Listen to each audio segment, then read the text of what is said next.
Good morning, everybody. Morning. As they say, we're back. When we in the last episode of the 2019-2020 budget, you'll recall that we went over all of the, what I'm calling the negotiables and the non-negotiables. And Dale, you now, because of hearing all of those, because of hearing all those, you now have what I'm working off. I'm calling it new, and it's dated August 12th. So I want to make sure everyone's working off the same document this morning. If you'll just double check that you have, I know for me, I'm carrying around 3 or 4 versions, and sometimes that actually helps me, Dale, because I'm able to refer back. But I think today we want you to lead off with the changes and the August 12th, 2019. If I had to say what our goal was this morning, I think I would identify it in that it's probably time to start having a real discussion about what we think this tax rate needs to be. Because once we know what that is, then we have a number. And that number then begins to create the opportunity to say, okay, here are the things that this number will feed. It will feed A, B, C, D, and E. Hopefully it'll actually feed A through Z, right? But to do that, Dale, I'm going to ask you at some point after you start us off to please go back and go over what those options really look like. And the universe to me looks like the effective all the way through the 8 million, which is the rollback. I mean, that's your range, and that's what you have to look at. That's what I call our floor and ceiling. The only thing I want to say is that it's really important to have an understanding of how the revenue cap will affect us next year in making our decisions. So I say take us through the scenarios, take us through whatever you want us to make note of on this 2019-2020 August 12th, and then let's have a discussion about what your recommendation is, and then if you don't mind, I'm going to throw mine out, and that I think should prompt the best discussion from the commissioners. All right, as you saw, we revised a few of the schedules you have with you. The very first report, which is our summary report showing you what the book was about. We replaced tab 9 as well as tab 11 and tab 13 with additional new information, and we'll kind of go over the changes here. So that's what this is? Yes. So we need to just, okay, we need to replace it. You can replace it, or I would, if you have notes on your, I would mark a line through with the old information and put the new information in front of it. That's how I do it, to make sure I didn't miss something that should have been there that was not there. But however you want to do it, but yes, replace those tabs. And again, that's tab 9. Tab 9. Did you replace, there's a bunch of new information on this stuff too, since you've reprinted this? Yes. We changed it. We had some errors in there. We made some changes on the errors. We made some changes on a few of the notes that I'll explain as we go through there. And we added a few more schedules so we have the information available for you. And I'll kind of go through that in a minute. That also, we changed tab 9 was replaced with the corrected information. And then also tab 11, which is your new positions that we need to go through. And then we haven't made a chance to get there yet, but tab 12, which is our recommended reclassification, I made a slight change on that, and I'll explain that when we go through that area at the moment. Most of the report, the very first pages stayed the same. We had some date errors, so we made sure we are in the correct fiscal year for this report. If we go to page 6 is where we talk about our proposed budget challenges. The only thing that changed on this was page 7, number 4, where we said the correction officers just for the annex is the 12 officers for the annex, and that fiscal impact, which is if we open this annex, we're required to have the 12 employees, and that cost us $547,636. And there's tab 4. We'll provide that information. Before we had all officers that they requested, we included 4 sergeants, but those were for intake and release. So those were now moved to a different section of our report that we'll discuss in a slight minute. We changed some other requests under salaries overtime on 8 and 9. We had $50,000 for overtime for the sheriff, as our discussion was. We did not include that as part of the budget challenges, and so that was removed. The overtime for the jail on page 9. We were discussing how we wanted to handle this, and some other scenarios came up, and we reduced that from $800,000 to $200,000. The budget request on the jail balance. We kept the balances on 10 and 11. On page 11, you'll see there's a bar chart and line chart showing you where our fund balance target is and where our current balances currently are. And we went in and included the estimated actual for the current year we're in. And you'll see that we're estimated $22 million fund balance against a $24 million target. So we're a lot closer than we have been in the last 3 years. And that's definitely an improvement. What page I'm sorry, Dale, I'm trying. Page 11. Okay, this is this is the new supplement? Yes, the new. Page 11, you'll see on the bottom, you'll see a chart with blue bars and a dotted hashtag on the dotted line for the target balance, showing you where our target balance is. New thing. I'm sorry, I thought you meant, my bad. It's $24 million, which is our target level, and we're at 22, so we're about a 2.4 million, a little bit less on the value of that, and we're getting closer where we're at. So theoretically, that $22 million is right at 22%. If the schedule is in, I'll show you where that schedule is slightly in a minute. Some of the information we now included is on page, let's see, 16, 17. 18 is where we now have, and 19 is where we start showing what we've made our balances for, to try to find some scenarios of what we need to do. And we've projected 1 cent above the effective tax rate. That 1 cent above the effective tax rate will bring $5.5 million more additional revenue based on a few other scenarios. And we can do these scenarios as we want. Now, assuming we do the same as history provided, which is we budget, we expect 100% of our budget for revenue to be collected, and around 94% of our expenses from our budget to be spent.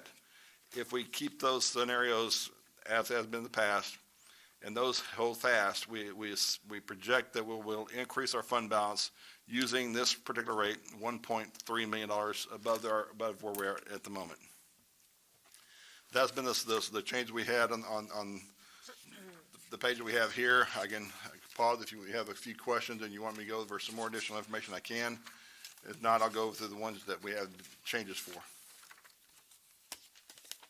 So, okay, and not trying to be a griper, if there's any way we could get this before we come in here again. We tried, we had it printed out Friday with all the changes, and we tried to get it to everybody, but everybody was gone. Yeah, but if you'll email it, I read stuff over the weekend. Sure. That would have been helpful. We could have done that, yes.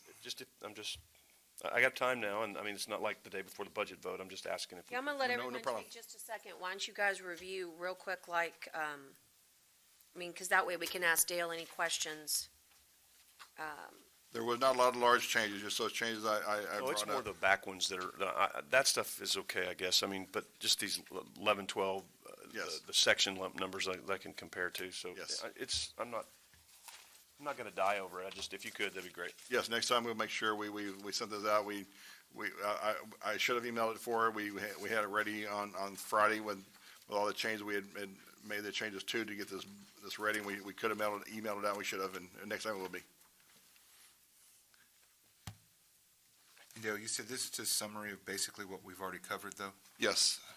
So Uh, Just putting it all together and, Yes, it basically replaced the one we talked about before with the small changes I brought up. right, okay. Now, a lot of these numbers can still change as we go through our discussion today and tomorrow to see how we want to, whether we want to continue to include some of the new recommendations we have for employees. And last time, we didn't get a chance to go through the reclassification. I know there will probably be a lot of discussion on what we need to do there, and that will change some of the forecasting we have to do in the front covers. I appreciate the format. I mean, it puts, because I, wrote down everything the judge said or put down on her board last week, so this makes it a lot easier to have it all in one spot, organized, so, I agree. thank you. Really does. So can I ask you on the supplement pages, or were you gonna go over that too? Whenever you're ready. So on 11-1, I think was the first on the back page, right? 9-1, I think, right? Oh, 9-1, I'm sorry. 9-1. Hold on, did I skip? We had a 9-1. Oh, The no, you're right. 9-1 is where we baseline information where Oh, you're right. we have some balances coming in from what our continuous is, our CBA increases based on our collective bargaining agreement, our retirement. The correction officer is at 546. Right now, I'm counting the limited positions that we have and the reclassification. And then we also talked about the county court law increases that were required. Now, I put in the $200,000 because that's what we said what we're going to do for the jail. I still have the risk assessment value here. This definitely can be removed if we decide to fund it another way, most definitely.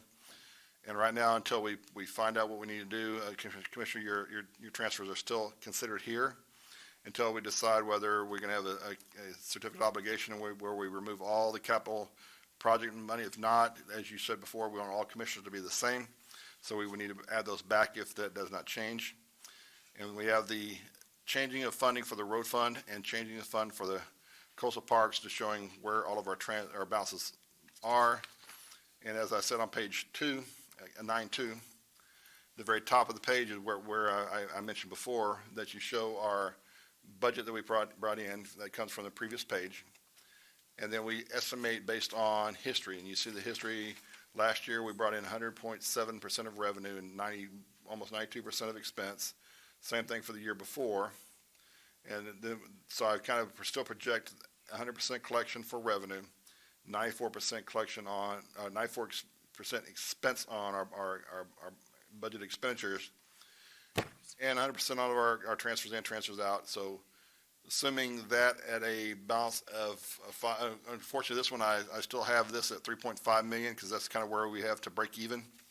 So if we break even, we'll still be a slight decrease of $639,000 less, but you'll see that our estimated fund balances are relatively the same from last year to this year if we use $3.5 million of revenue for our taxes. But our projection is at least probably to try to bring in 1 cent above the effective rate, which will bring in the 1.5 that I discussed earlier. 1.5 or 1.3? 1.3. Okay, and, so, anybody had questions on that one? I was gonna go to 11, but I don't want to. Yeah, if we're ready for 11. Someone else has questions. I probably will on that one, but Oh, yeah, we'll definitely get on 11. On page 11, I kind of redid this. This was our recommended new positions. Before I had it all together in a summary, so I kind of broke this out. The first one is showing your required jail McKenzie Annex for the correction officers of 12 employees. Our current proposed increases for our ones that we talked about earlier, which is the road fund, engineering fund, the tax assessor collector, my office, County Court Law 5. Wait, and you're on 11-1? Yes, 11-1. Recommended new positions. New position, yes. Okay, go ahead. All right. And then the County Court Law 5 is a guardian investigator. The court administration for converting them to full part-time. District attorney, 1 position for victims. And then the jail intake release for the 4 sergeants at the balance here. Now, when we broke that last time, we still had these items at the bottom that were still determining whether we wanted to bring in all the positions, none of the positions, or how we want to function this. And I remember Commissioner Mamadas was saying that on the emergency management for the administrative secretary, can we possibly divide that between emergency management as well as grants administration, if I'm correct on my memory on that. So that's something we want to determine whether we want to change any of this. We can change this now, and that's where our positions are that we discussed on the time we left on the last time we were here. What you did basically is you, with this page, you took what you think you heard a consensus on and left it up above. Yes. And then what we were undetermined down below. Correct. Okay. So, And if you want to, why don't we just, so that we all feel very clear that there is a consensus, if you'd look at, everybody would look at 11-1 and ask any questions or make any possible suggestions. my first one would be, I'm going to go back to these correction officers and the debate that we had over that. I would still consider that, it may not be everybody else, I would still consider that a yet to be determined, quite frankly, because we have so many unfilled positions over there, and I still don't know that I believe that it is essential that we, to get jail standards to pass this. I haven't heard that equivocally. I kind of heard it could affect from the sheriff. It could affect, but not it won't shut us down, because if we have 20 other positions that are still not filled, and we fill those positions and need to use those at that jail and count that towards our 12. So I'd still like to put that as a subject of debate for the still to be determined, because I just don't, I'm having a hard time wanting to fund 12 new positions when we can't fill 20. Right. That's not, to me, practical. Yeah, Or listen, logical. I think all of us agree. I think the issue is that if you do not have it in your budget, you will not be able to get this facility open. And I don't know that I believe that, Judge. I haven't heard that equivocally from anybody, Well, from jail standards or from. Let me get the backup on it, because I think that's part of the issue, so we can help make a good decision there. Let me get you some backup on that, Oh, and why couldn't we shift some of the sick? because it from the depends 20 where your vacancies are. For example, we have vacancies, this is true, but you don't have them 12 in the same category that you have here. I think most of the 20 are correction officers. I do think they are. I'm not Yeah. suggesting we reduce I 12. just- I'm suggesting Right. that maybe we say 6 and use In 6 other words, from. budget for 6. Budget for 6, and as Commissioner Gonzalez said, hey, if you get there and you fill them, we can always go back and look at supplements or how we have to do it later. But to budget 12 more positions for an incomplete year at the tune of $547,000, we have 20 vacant positions. Right. Of which my understanding is most are corrections officers in this category, because they've always been the hardest position to fill. Then why not borrow for now? Yeah, the only thing is, you need Staff to it. train your budget to work for in the sequencing of years. In other words, you will, in order to function at the annex, you will need to have 12. If you take your budget, the only way I think that would be good to do what you're suggesting is if you were to escrow the rest of the money into a fund or something. Or just say you're going to add it next year. But- Or just say add 6 more next year if you have to. Or Well, go you'll- back and look for supplements if you have to during the Yeah. year. All I'm saying is your budget needs to, remember, we're about to go in, this is why everything we do, you want to be at the max this year. Because next year, you will not have that ability with 3.5% revenue caps. So your budget needs to be as robust as it possibly can, because when you look at your effective rate next year, there's no promise or guarantee, but your rate is going to go down because you're going to expect growth. This community is growing. So take a look, if you looked at Dale's, the 5.5 Dale represents what on percentages? Do you remember? 1% is 3.95%. Right, so you've busted the cap, okay? You're gonna bust the cap, period. So you have to have, all I'm saying is that if we get into a jam, yes, this is a great place to cut back. But I don't think we're in a jam with the tax rates that you've suggested or the tax rate that I'm gonna suggest, because you have those dollars. But I don't have a problem, given that we know we won't use the 12-month cycle there.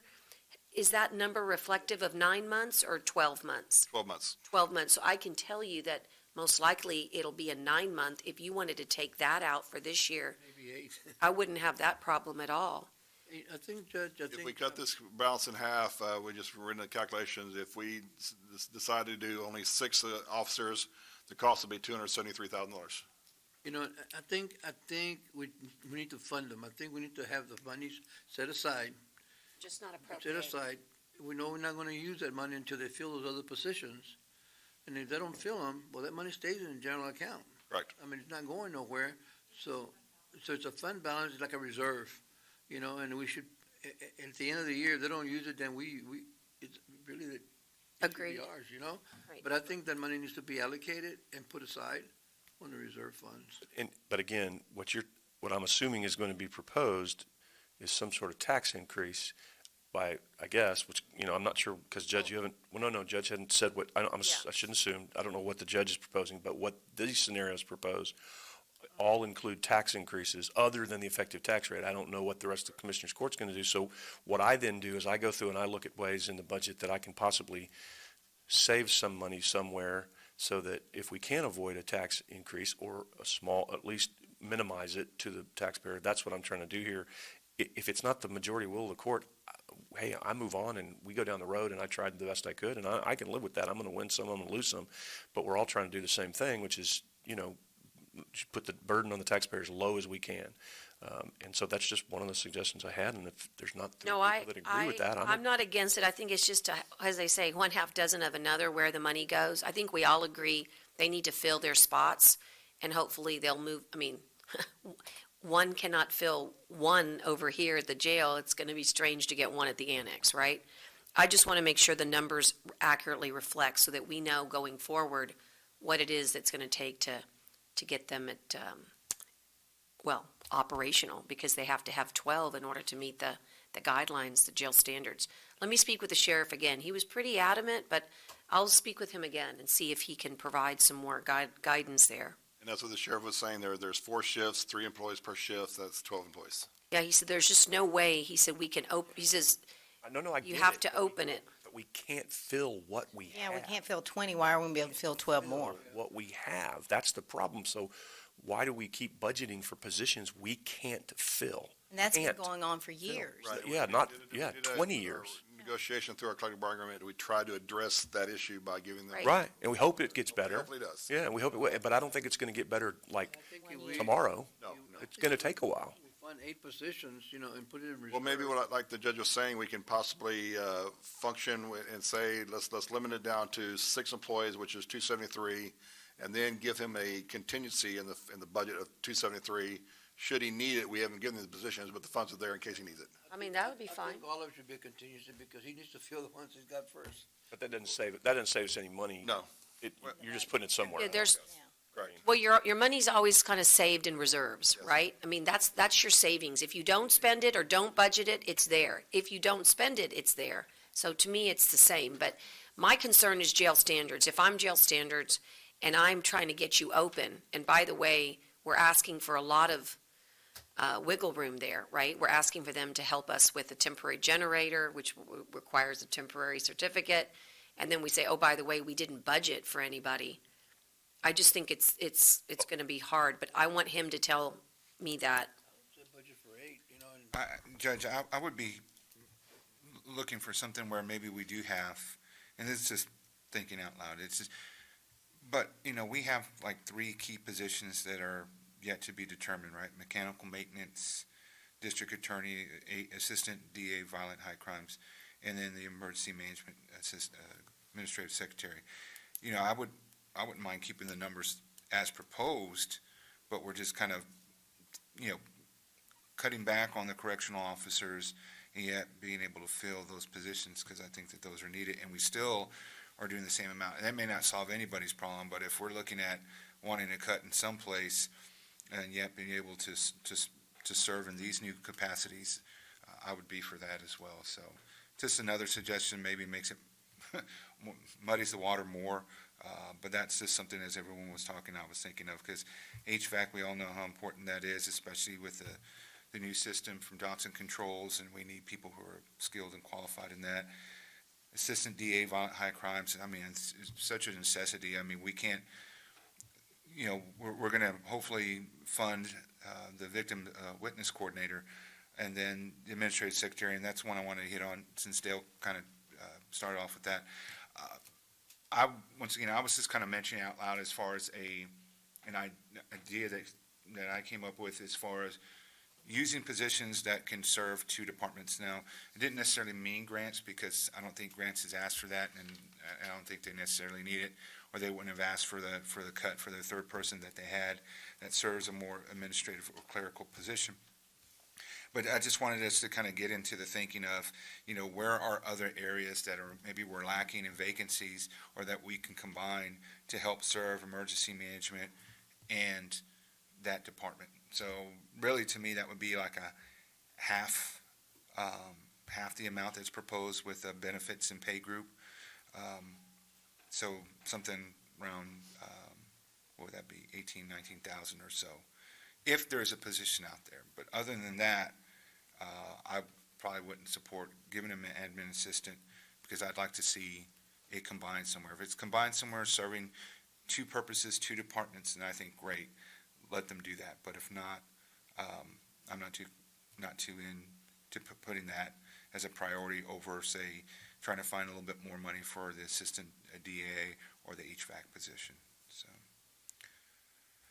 Got Those may not even be areas that we were considering or talking about. 'cause I No, know they the main were, they stuff is were. this, But No, no, I just no. wanted to I throw think that out everything on there. 11-1 is good, John. So, Look, I wrote down 273. I mean, that's the half, right? I think as long as a sheriff or law enforcement, the chief law enforcement officer knows that in order to get his jail up and running, he will have the dollars there, then I think that's probably good. I just know that, if I'm pressuring to try to get the annex open, which, you gotta be able to, I mean, there are two different things in my mind. The fact that we can't fill them is different than what is required to operate it. And to me, a budget is a tool. It's not, we run a net neutral budget, but if you think you keep to your budget, I'll remind everybody every change order every month. Okay, a budget is a tool. It's meant to be as close as possible to what your needs are. But it's not meant to deny that which is your whole function. So if we're going to have an annex, it's just a philosophical thing. I want to make sure that I know what it runs, I know what I need to run that annex. The only difference here is that his positions, if they're all the same, that he's void of, if it's 20 correctional officers, my question to the sheriff would be, are you going to put them at the jail first, or are you going to move them to the annex? In other words, let's say he gets 10 new employees tomorrow. Where is he dedicating them? Because guess what? Your overtime is directly correlating to the void of those correctional officers, and he may say, I need them at the jail. Yeah, but what if you took, but let's talk about that. If you took the overtime, if we really believe that what we just did was going to help, then we would reduce the overtime budget and put that, well, no, but we got 800,000. But it's 2 million. But I'm saying, we still have 800,000 in the budget, right? Was in, 900. how much? 900,000 right now. 900,000, right? So we've still got this $900,000 budget line item that you could say, all right, if we really feel like what happened, what was in the budget last year for overtime? Right now it's 900. So Right, so we didn't reduce we didn't reduce the budget item for overtime in this budget. Well, right now they're proposing additional 200, so it would get it to 1.1. Okay, so if we're saying what we just did is going to have an effect on overtime, then you could take $200,000, because as you said, it's just about getting close. You could take the 273,000. You want to budget the 12, you could take that and put the budget at 12 in, but then take 273,000 away from overtime, because if what we I agree did, with that. if what we did doesn't help something, but That's- let's do a net reduce where we can. That's good. That's not a problem. And I'm all for keeping the 12 in if we can take 273,000 out of the budget for overtime, because then we've just saved taxpayers, theoretically, we've saved taxpayers some money, and we've potentially looked at a cut in our budget. So if you want to do it that way, that would be something, okay, great, then I'm not trying to fight with the sheriff over what Well, he and I thinks he think needs, also 'cause I know it'll he send- needs it. It'll send him a message that we really want overtime reduced. And that's one thing that I know that he mentioned, starting kind of the new marketing strategy, because he really does need to hire a bunch of people. So he's changing it completely. He's using the Corpus Christi Police cadet, application list, and using that as a recruitment tool to proactively say, hey, you wanted to do X, why don't you come over here and try this? The ones that didn't quite get into CCPD, they can come over and work for the sheriff's office. as well, yes. And get great training and experience. And But Dale, is that realistic to where you could go in and make an adjustment if that's the consensus of the court to say, we want to take 270, we want to keep the 12 in, but we want to take the $273,000, whatever the half number was, and take that out of the overtime budget, because then we've just effectuated a savings, a potential real savings. Yeah. Go down from 900,000 to 700,000, yes. And I But think, less than 7. I think what we ought to do is have we ought to have a standing monthly, just like I look at the health register, the check register for the health, and I can see exactly where our self-funded, claims are, and we're self-funding overtime over there. So what we should do is every month, we should know where we are. So if we're having a bad month, that way we know it, we start correcting it. We shouldn't try to correct overtime when we're budgeting. We should actually look at it every single month.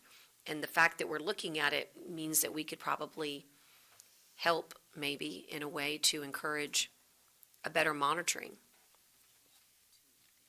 I'm sure they're watching it, but I think their situation is, look, we're in charge of safety, so Yeah. it is what it is. But we can say, you just spiked, something happened this month. We'll start working up a report that shows you on a monthly basis what the expenses are, salaries, regular salaries, overtime, and then the number of vacancies in the office. Yeah, and that way we can have the sheriff, I think it'll help him as well. I think he'll like it. Okay, so, any other, So what we'll do is we'll leave the 12 employees, and I'll reduce the salaries of overtime from the sheriff's office by the $273,000. yeah, I mean, I- the $200, the 200,000 comes off that list then? Yes, the 200,000 will come off the list, that is correct. there were two, there was a request from the sheriff for mental commitments, and those were not included here. I want you to know that I support that, but I have a different funding mechanism than our budget. At 3:00 today, I think I'm visiting with, the hospital district. Yes. And I'm going to be asking them to include those in their jail diversion program. I don't remember what the cost is as I sit here right now, but we believe this would have a direct impact on the jail and the jail diversion program. And so this is in keeping with kind of our promise to strengthen that jail diversion program. I want you all to know, so you don't feel like I'm making a request that's burdening him, is that the jail diversion program is overfunded, and therefore this would not be an expense that they would have to allocate new dollars to. It would just be an expense that they need to cover. So I think, and I've spoken with MHID, I've spoken with, literally, we had, how many people were in the room, Commissioner? About 20. We had everyone believes this is a good idea. Maybe not the hospital district, but Yeah, the sheriff had requested 2 deputies for mental commitments, and those 2 would cost $84,000. okay, we think this is an appropriate request for the hospital district, and I'd like to make sure that I don't have any opposition. I have not, as I said, presented this to him, but I will today. I believe. Judge, anytime you can get someone else to pay money out of our budget, okay? I am okay. It's okay, all right, I am good. okay. Okay, so that's where the sheriff's other pieces, and then, of course, you Down guys, down towards a little bit bottom where we're Yes. proposing positions, we have the 4 sergeants they had still there for what they put in for intake and release. I still have those 4 there. Is that something we want to discuss on the matter now? Do we want to include the 4, or do we want to reduce the 4, and how that will function for the sheriff's main jail? so I believe also that's a shift situation. If that's for intake and release, we need help on intake and release, right? I mean, is that what Every judge tells me that, literally. this is Yeah. for more people for intake and release at the main jail. It could affect the annex, but it's for the main jail also. Well, Correct. The sheriff said when he brought it in, he said these 4 for the sergeants are for the main jail, because the people they have there right now are on skates, what he said in his presentation. So this is for the main jail location. This will not be part of the annex, and this for intake release is what the sheriff said. Do they need actually 4 they can do this too? That's what he said he brought it. It's for all for, shifts. So that's y'all's decision. They release at every shift? They do, 24/7. Yes.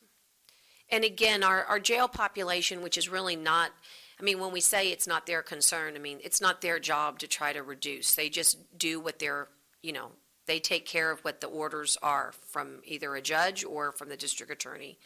But I do think by lowering jail population, that will have a dramatic effect on our budget year over year. So I think that this could pay huge dividends. I mean, we have a lot of people that are just way over the 8-hour rule, the 12-hour rule, the 24-hour rule. I mean, it's 48. really, and quite frankly, once you're ordered released, you need to be released. I mean, from a liability perspective. And you know what? I think this should be evaluated. In other words, what we're doing here is making decisions in hopes that we can reduce dollar cost, and we need to not just forget about them. We have to say, measure it. Show it to us. Again, another thing that I'd like to ask the sheriff for cooperation, if he'd help us track it. I know he's going to want to track it anyway, but I think that's going to tell a story the next budget cycle, whether or not we made a good decision. And if we didn't make a good decision, then maybe we can reallocate those dollars somewhere else. Okay, one of those sergeants be assigned to the annex, you know, and because the annex, it only needs one person out there, really, I mean, I don't know what he has, there or not already. I can certainly send him an email to ask. Okay, as far as the Emergency Management Administrative Secretary, the only thing I wanted to kind of go around and speak about is that we talked about this concept, but we really have not spoken to the department heads about this. And I'm just a big believer, if you're going to make a change that affects their department, it would be nice to be able to have them, weigh in on it, because they're the ones that are going to have to be running it. I think the idea here is that Melissa, Emergency Management, really felt that she needed a body there when they were out, and we wanted to make certain that maybe this could serve as a cross-collateral move where this person could also help to cure if there were any other areas on the 5th floor that needed help. But I like the way the grants, I want to save the county money where we can. I think the grants department has come up with a good one. I think it shows a negative, I don't know, is it 15,000 total to the to that department if you do what they request. If we do this admin, if you think that this is appropriate, then it should cure your concern that there wouldn't be enough people in grants if we should lose one person. But I'm going to suggest to you with the grants, emergency management or grants? You're talking- well, John's idea was, hey, could they share? In other words, could you restructure it? I think management, there's so much out in the field, I think they need their own as far as, Yeah, well, and it could, that's why I said, I have not had, as you all know, Melissa had a beautiful baby girl, so she's not available. I was going to give her a little bit of time to breathe there. But if you believe emergency and management needs another person, I can tell you that this person we could really work with the scope of work. I don't want someone just to pick up a telephone. I want somebody to really help talk about all the other emergency management issues that don't get talked about enough, like cooling centers right now, or like, training for any type of chemical explosion or chemical or, liquid spill. There's so many other types of arenas that we don't really delve into deep. We address all of them, of course, but maybe that person could be cross-trained. I think it could be a very vital position, but I'm certainly open to suggestions here. I still like John's suggestion on splitting between. Yeah, and like I said, I don't have a particular department or position in mind. I just felt that we need to talk about that. Anytime that there's a position that is more administrative secretary. Can they float? Can they float? I think physically probably need to be there on the 5th floor for emergency management. Anybody walks in, but can another department close by with not technical, like you're saying, that much background that they have to have, that they can help serve in that role. So I wanted us to talk about that, just not even for now, but just for future Oops, budgets sorry that we about may that. have, looking at what positions can be combined. I think, Commissioner Vaughn brought that up last year as far as, do we need to combine our assistants? I would never say yes, but I think that's the mindset that we need to look at, is where can we find departments and offices with similar roles that you can not so much downsize, but restructure even positions that you have, and have some that fall back as clerical, more as field staff, whatever. So, I'm not sold on that we have to split this up. I wanted it to be a part of our conversation. I agree. Just in general, more of our philosophy Well- that we're looking at than knocking emergency management, because I know that they do a lot and have a lot. But, that's why I was saying, well, maybe they can help serve grant administration now that they're going to be down a person, that there's someone that can route Like, the for example, calls. if they're out, Yeah, that kind of thing. Be So, more efficient. yeah, just be more efficient. So that's all I wanted us to do, is just kind of have a discussion about that in this position and other positions for this budget and then for future. Well, for example, we talked about courthouse security, right? And we're in the process, we're going to be getting an RFP very soon presented to us about security assessment. Maybe this person in emergency management, maybe a cross-train might be to assist with courthouse security. You know, that might be something that they can, I don't know. I think for the purposes of budgeting, the real question is maybe not,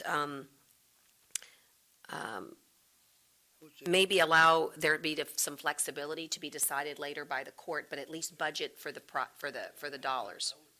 I think they need it there, but What do y'all think? I think if you budget it and then you allow the scope to be to be talked about. I think what's hard is when you, and it's a good idea, I mean, I like the idea that you share, but I think if they were all in the same floor, the same, Yeah, that's, you know, we've had bad experiences with the JPs, sharing one case manager. And everybody complains, well, you should be over here, no, you should be over here, well, you spend so much time over there, and if they're all in the same floor, in the same, maybe in the same cluster, Well, and have one main clerk, secretary, whatever, I think that it could work, but I'm just saying it.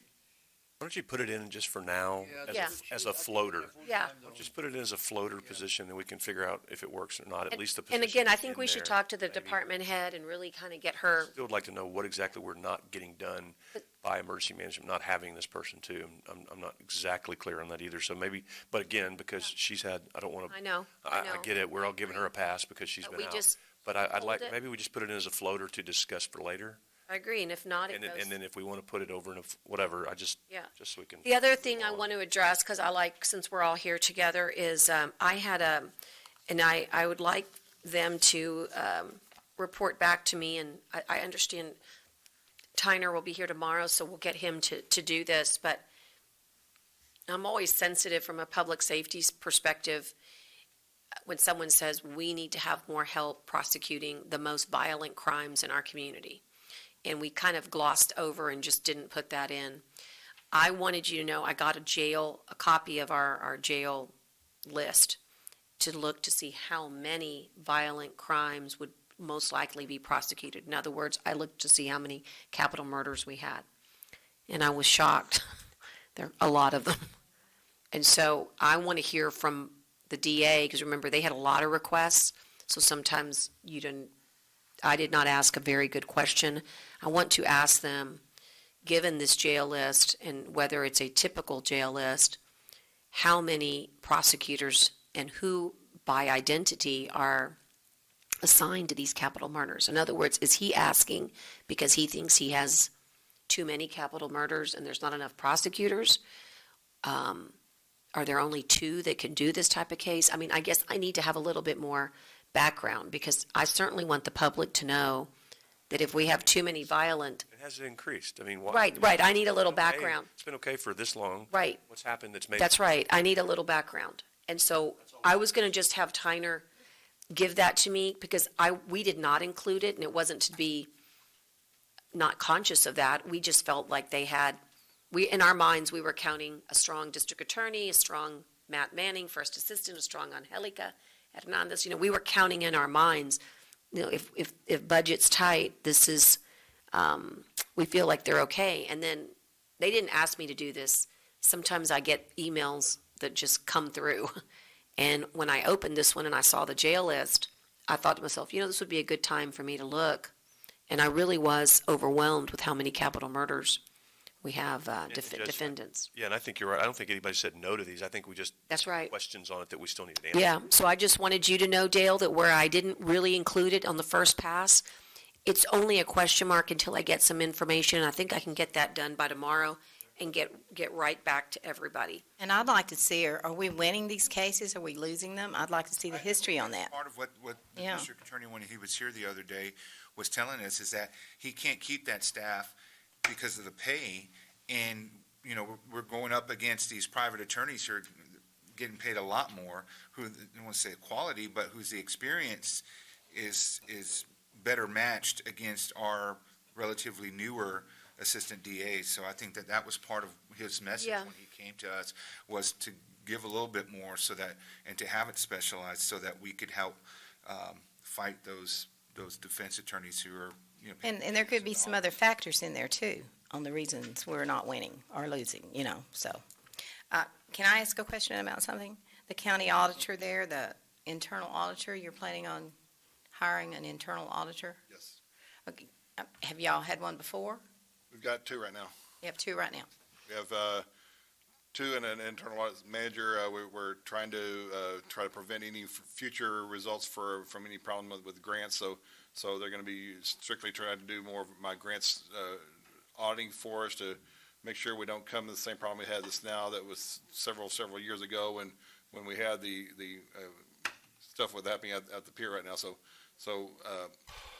when I first started here in 1997, we had 6. And then because of a different reduction of force, it got down to 2. If you want the job done correctly, I need 3. I can do with 2 because they're working their butt off now with all the stuff, especially with all the stuff we got going with Odyssey. They're spending a lot of time there, which I would like if they didn't, but they have to because that's just the way the function works. But it would be better if I have another internal auditor to help manage, because we have problems, and all the departments are getting larger. Control department's getting larger. We need probably someone to definitely oversee that. We need stuff for inland parks, same thing for that particular reason, that we have people to go out there. And as Ida said, we were finally getting out to see their libraries and do their cash handling procedures. And the only reason why it took so long is because they're so small and they have very little money, but they're getting larger. So it would help my staff if we had an additional internal audit position to function with this and be able to get out more often to do the stuff we need to do. So Dale, do you have a schedule of audits that you do, or do you just pick and choose? We're required by law to do the JPs once a quarter, every JP. And so there are some that we're required by law, and then my internal audit manager does a risk assessment to try to determine who is the most likely to be audited, and most times it happens to be the tax office and the collections because of the amount of money they bring in. So we do a risk assessment to determine who we should try to audit and when, but we try to get out to see every JP as often as we can in accordance with the law. Okay, thank you.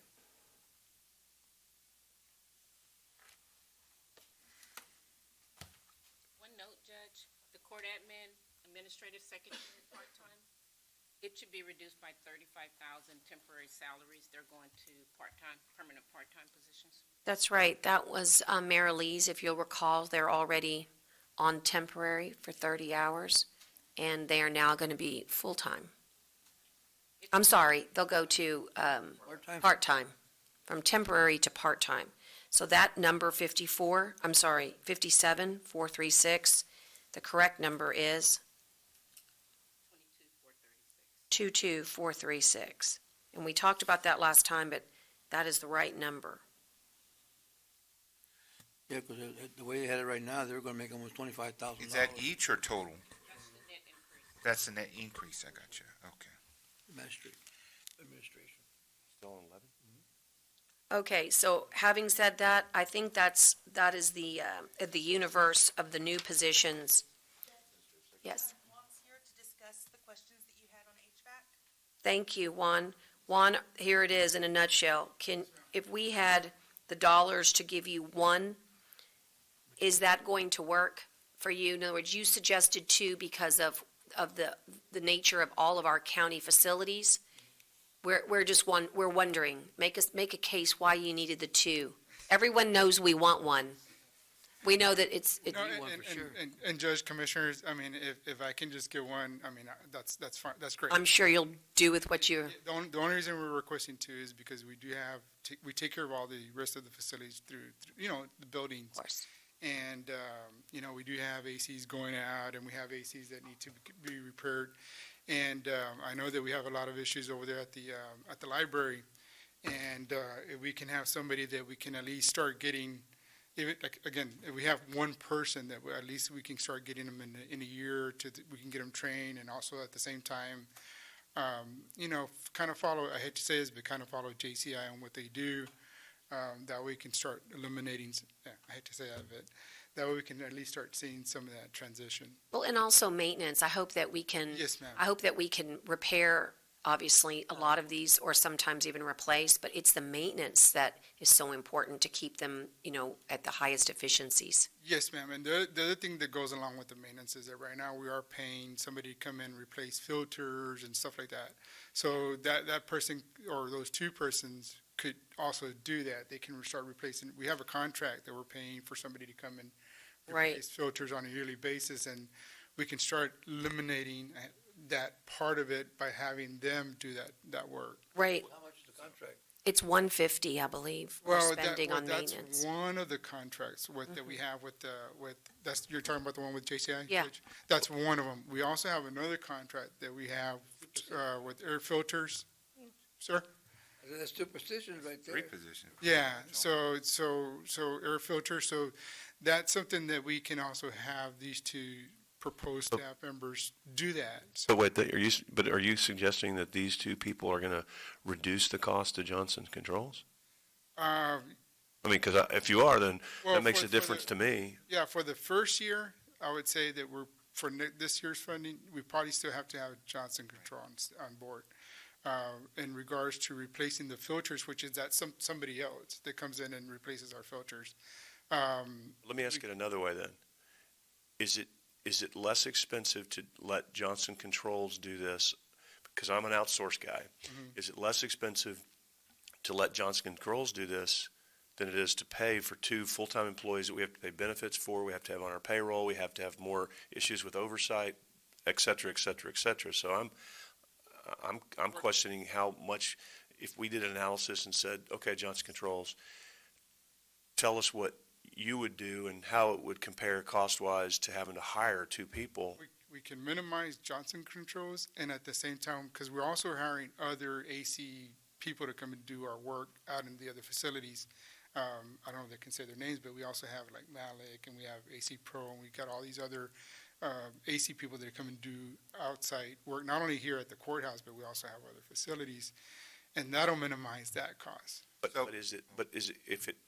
Will it minimize that, if it minimizes that cost, but that cost is less than what it's costing us to do this, because this is asking for $114,000 all in, is it costing us $114,374 to use all these people, or is it costing us less because we pay them on an as-need basis, not on an every single solitary day basis? Well, we're paying them on an as-need basis, but also we can have these two staff members do some preventive maintenance, so we won't be having to pay these other people. Right, so just to be clear, because I asked Juan the same question, so JCI is only one piece of it. He's now spending, the answer is yes, we're going to save a lot of money by hiring two people based on what we're spending just on maintenance, if you got all the bills.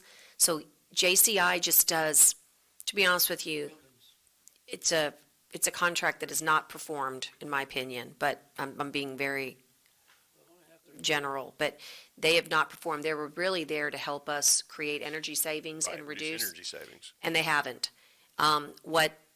Maybe in some, and there's reasons for that, but the biggest thing is all these AC guys that we keep hiring, we keep getting these really big bills. So this is kind of to get rid of the 4 or 5 AC, and when I looked at it, it's pretty close, but maybe we can maximize that. I think we spent about $150,000 on air conditioning or more last year.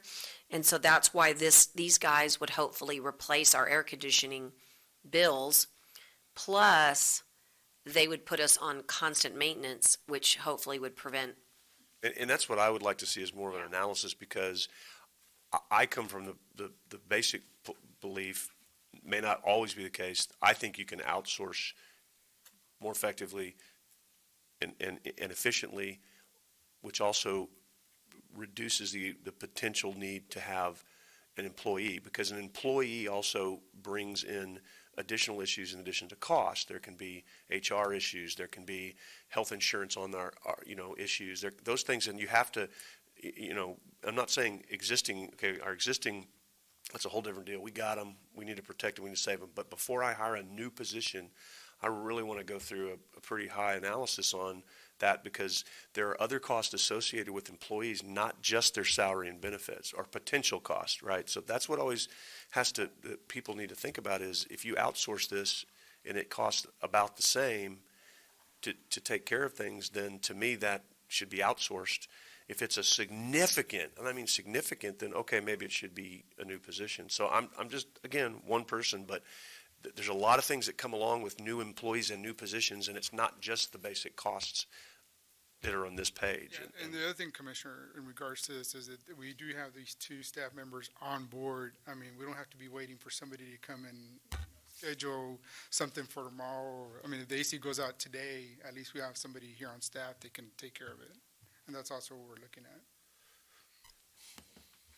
You know, I think of, you know, as you mentioned about the ACs going out, I mean, think of the Calderon building in Robstown. We've had a lot of issues with them over the last year or two, and I know that we try to stay on top of that, but I'm sure that the contractors have had to go beyond our staff to help deal with that. Yes, sir. Does that happen? Yes, sir. Yes, sir. And the, I mean, again, Commissioner, in regards to that, I mean, if we do have staff members that are here continuous, I mean, we can have somebody out there kind of just making sure that everything's running smooth, you know, kind of like a routine thing, you know, every week they go out there and just keep checking, you know, rotating. If we don't have anything else, you know, that's going on, but they can still keep on rotating these buildings to make sure that everything's running efficiently. And I've been out there, I've met with Kevin Keechnick's staff, and, you know, when they have a fan on standby or a couple of fans on standby when it starts getting warmer, if it's not working as it should, or, so we want to make sure our staff and the public is comfortable, because you have JP Courts there and Constable and everything else, so, and that's just one of, like you said, many of our buildings that we have to deal with. I agree, I think that there's a lot of extra costs that we still need to consider, even if on the surface it seems cheaper, but I really want to see so if we're giving you this, what are you going to take away from? Okay. So, okay, you're going to tell us, let's just make them $100,000 a year for outside contractors. Then say maybe, and I know it's hard to predict because there still may be issues that you may need them for, but how much do you anticipate will be a savings that will make up that difference? I think that's really what we're looking for and will help us with that. And I think if you want to continue to go further to talk about this, because I really do believe in it, if you took this $114,000 and you went to an air conditioning company and said, okay, we want you on call, we want you to be us to be a priority, and we want you to do these things for us, I think you would have someone jump all over a $114,000 outsourced contract that then we wouldn't have the potential exposure for new employees. And I believe me, I've looked through all of these. This was, I can't do that with a lot of these other positions on here. If I could figure out how to make an argument on that, I can't figure out how to do a guardian investigator bailiff that way, or a victim witness coordinator that way. You can't, there's certain things you can't outsource. There are certain things I think you can, and AC service is certainly an outsourceable function, and I would just like for us to think a little differently in those terms, because there's way more cost involved in this than this $114,000 potential cost. And so I really think if you went to an AC company and said, hey, I got $115,000, what can you do me for? Oh my God. They'd be going, you want a 24-hour, 15-minute call? I mean, that's a big contract, but. I wouldn't start out with that. I'm just using that as an example. Yeah, I know, but I wouldn't. I think the most important thing is run your numbers. The numbers don't lie. Just go ahead and actually, I think we had already done it. So take a look at all the invoices for the last year that had to do with air conditioning repair, right?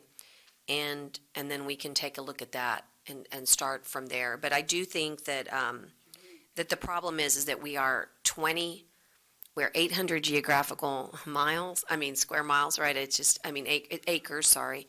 You've got, not acres, miles. You've got a tremendous territory. And so that's the issue. And there is not one, they're all different. Every HVAC system is different. We didn't create them all equal. So I'm cautiously, I wish we had a building maintenance person that was just on building. And I think that sounds like we could outsource it, but we can't, because it's like a baby. You have to know every little unique thing about it. But since we're getting new chillers, this is why it's interesting to me to have somebody on staff to guard those chillers, with their life, because they're going to be very expensive. The elevators. What if we have one, say we approve one now, and next year, and you see how that one does, and so still, I still need that other one because I'm still way over here. In 6 months, you can give us something, and maybe next year we'll say we're gonna give you another one. Commissioner, I mean, one is, I mean, we can try one, I mean, I can say try, but we can use one. And at the same time, Judge and Commissioner, I mean, if we have one staff member that's an AC person, right, that they can do that. Meantime, you know, if they have a downtime or there's stuff that doesn't go on, I mean, we can utilize them at the annex, or we can utilize them here at the jail, or they can kind of assist our other staff too, so. I would like to see your numbers, but included in that, I wouldn't put parts or anything like that, because you're always going to have that. You're just going to have to take the call and the labor, whatever it costs. Yes. Because we're always going to have to pay for parts, so But one would, I would be fine. Well, I got one. I mean, I'll give you one right now. Right. Well, I think, I mean, obviously, you came to us because you thought it would save money. I mean, that's the bottom line, is that I think that's your motto in general in your department. So just I guess what you're hearing is, can you give us some backup documentation? And I think that might help. And, okay. Are there any other questions for Juan just on this? I will tell you that, since you're here, I'm going to go ahead and take advantage of your presence and talk about a budget challenge, which is the elevators. I got over the weekend the proposals for modernization, and it was 1.6 million, I believe. And so I think that's something that we need to be aware of as a budget challenge. And the tower elevators are different than our challenges on these. I mean, they're all challenges, but what was really very disheartening is that we had outsourced maintenance to Schindler, and Schindler cannot fix these elevators. And so they have now said, we're going to call TKE. Is that correct, Juan? Am I regurgitating correctly? That is correct. And so we have a real challenge that's beyond this budget workshop just on elevators. I just want you to write that number down because we had not identified it before. Of course, it's been in my head as part of a CO, but having said that, the way to do budget correctly is you know what all the budget challenges are first. So that needs to be on there. And what I was going to suggest, and I do appreciate the sign that you put on the elevator closest to the garage, but I think that when we do get an action plan, and you and I are going to meet on that today about trying to come up with an action plan, even if we were to modernize, it would take about 4 months. And so we're going to have a major problem in this courthouse, a lot of unhappy people, and we're going to have to do some transparency, because no communication makes them even matter. So when we do create an action plan, I'm going to suggest that we have a sign that says, in this month, we're going to do this. In this month, we're going to do that, right? And we're going to have to stick to it. But Yeah, and Judge, but that's what happens, you know. Judge, and that's two of the elevators here at the tower. We do also have another elevator at the jail. That's right. Number 9 that's down, and on that one, it's been down for a few months, and we just need to get it fixed. Right. And of course, the worst part is that sometimes we're waiting on parts for 4 months. So these are they're just all, it's a major, major issue. And the thing is that every time we call somebody, we wait on them. I'm very, you know, as they say, I have my angry face on with Schindler because they have been over here repeatedly. And, you know, now when we're really pressing them, they cannot fix it. And so it's a real dilemma. We need to have our own in-house knowledge of those things that are very difficult to maintain, because they are affecting the administration of justice upstairs. Jurors are not able to get up there, are veterans and disabled. It's a real problem, and one elevator doesn't even close properly. So it's a budget challenge, and we should note it. But I know you're doing everything you can. So I think I hear you when there's nothing more irritating besides elevators than chillers and being hot. So anyway, so there might be a really good argument for maintenance, but I think if you can bring us the bills, it'll help people understand that you'd be saving money. Okay. Are there any other questions for Juan? Okay. I think that kind of is everything there. The only other one that I wanted to bring up is, thank you, Juan, is in your precinct, Brent, you know, Mitchell made a really good case for raising fees. And, of course, he makes the case, and he says, and then I want to make sure that you give me an officer another, you know, because he says, because I've earned it, right? And that makes a lot of sense, to be honest with you, if you can pay your way through, right? And I was gonna ask you, if you don't mind,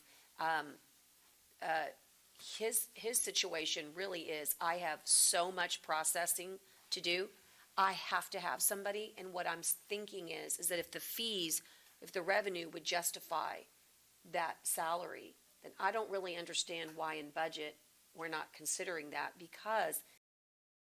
but I kind of was hoping you would make one more pass at that and talk to Mitchell and really find out, and again, he is very organized on his numbers, but his process serving is, I've never seen numbers like that. It's unreal. It's unreal, and he's not asking because he's kind of a doer, so he likes doing his own thing. I think he'd be happier with less people if he could, but the number of processes is so high. And we looked at some fees, and we're not at the cap. And so I want us to consider as a revenue builder, going higher. In fact, I don't know why we're not where we're supposed to be, just, Very low, very low. I know. Last year, it was just a matter of, we didn't want to sticker shock and kill everybody at one Yeah. time, I think, because it was the first year we did it, and Dale came up with an analysis, and the analysis showed we were nowhere close to doing business, and so we increased it pretty significantly last year, but said, let's do it, let's look at it again this budget cycle, and see what happens, and if it gets closer, and, I mean, I think again, and I think we're waiting, I'm not saying this to rush Dale, I think he's doing a cost analysis for us to show us how far off we are, and he's got 100,000 things on his plate, so we just asked him for that last week, I think, so I'm not griping at all. So I think once we get that, then we should be able to know where we can and should go. Right, Commissioner Gonzalez gave me a proposal of what he's asking for, possible increases for some fees. I've got my internal audit staff going through some and determining if we increase these fees and we know the number of cases per this type, how much of an increase we were talking about. So I should have some by tomorrow. And that's good, but I appreciate that. But again, you should just always be whatever everybody else, in other words, whatever the fees are everywhere else, you should be too. So if it raises $1, great, but we should do it. The reason I want to know how much is to see if Mr. Mitchell would be able to Well, create a space for another person. And it's the same discussion we had on the JPs, and it's a difficult discussion, because the question is, do we need another net position, or do we have less going on in other places that are overstaffed? So it's the same conversation that I brought up on the JB issue is, to me, if any constable is serving way less than another constable, but they're staffed the same way, that's not fair. So before you add a net position, because I think there's no question Mitchell's numbers dictate he has to have a new person, but the question is, could you take that person from another constable? And that brings about a very difficult conversation to have with a constable, because they're going to say, no, I need him for this. And that's the issue is, if we don't want to have that discussion, then, and no one wants to do that, then okay, then just give him his position, because I think he justifies it. I really need to have the discussion because, well, some constables don't serve papers, they do traffic, and they're bringing a lot of money in from traffic. You know, especially. That should be part of the analysis. No, especially Constable 3 and 5, and 4, they're at the island. They do traffic, that's what they do. They don't serve, the one that serve most of the papers is 1 and 2. 1 and 2, and the sheriff's a little bit, but if you look at the records, the people that serve those papers, and I guess, Dale, you should know probably too, is the Constable 1 and 2, and the sheriff's, some. But the other constables, although they serve some, but their main traffic, then thing is traffic, interdiction and traffic control and confiscations. But, you know, and the 1 and 2 don't have the time to be doing traffic control because, you know, Well, they're still out doing it, though. line of duty, but they cover a big area, you know, and this is a backup for the sheriff's department. So I think you have to look at both things. That's what, yeah, that should be part of the analysis, I agree. But, I mean, we ought to look at it, but the answer to your question is he needs that person. Where that person comes from is up to the court, and I'm just saying, Maybe the fees and fines, you know, get it. Maybe. Yeah, I just want to know, I just bring it back home is what I'm saying, is when you get the fees and you see, I think that you're going to find that it justifies a person there. I So don't like know the idea. Tell me what you're wanting me to do exactly, I'm I sorry. think to talk to Mitchell again and to make sure that he also had some analysis on what he thought he would bring in revenue-wise, and then you're gonna get Dale's and to compare them. I think he's gonna say, that the fees, if you increase them, will justify way more than what it would cost to bring in another employee. And I don't think he would be opposed to, if things went the other way, to decrease an employee, but he's got to have, he said, I can't keep up with process serving, and you're not giving me the tools that I need to do the court's business, so. Number one is the one that brings in the most, but more than two really, but Councilman number one is really the one that bring in the most, revenues from the fees. I don't think that's right, but can we get an analysis? I don't mean to be critical, but it's. I have it all in my, see that. I don't have it with me here, And I get my but I numbers have an mixed up, so I analysis on shouldn't say I don't every, think that's right. every one. I've got a, So do y'all know the answer? Yeah. And I Who knows can't the remember who's who, so I thought it was, Joe What's the Woolsey. question? Sorry. the most, who does the most service processing? Which means the fees. I have to look at the numbers, If it's one, it's one. I don't know who it is. I thought it was, I don't- Okay, and I don't have it, remember who- Joe did it for me, Judge Woolsey did it for me, and I have a nice packet, oops, but I'll who's, get it for everybody. and constables, who are the, who's one? I don't remember who's what. I don't remember numbers, sorry. One is downstairs, two. Well, the problem is we'll have to make sure we get the information from everywhere, because the constable does do the serving of the papers, but the JP collects it, and that's where we show the collection for the serving of the papers in the JP's office. So, but you have to do the But service. we will, yes. For the JPs, it's one analysis. For Don't the, reinvent it, because I've already have it. And so probably I'll give it to you. downstairs, they may do more than anybody else. I don't know, because they're closest to the courthouse, but I don't, so maybe it is. But if you could just show us who does constables, who serves the most papers, not, because you're right, the collections come from the JP. Yeah, we'll see what we can find out.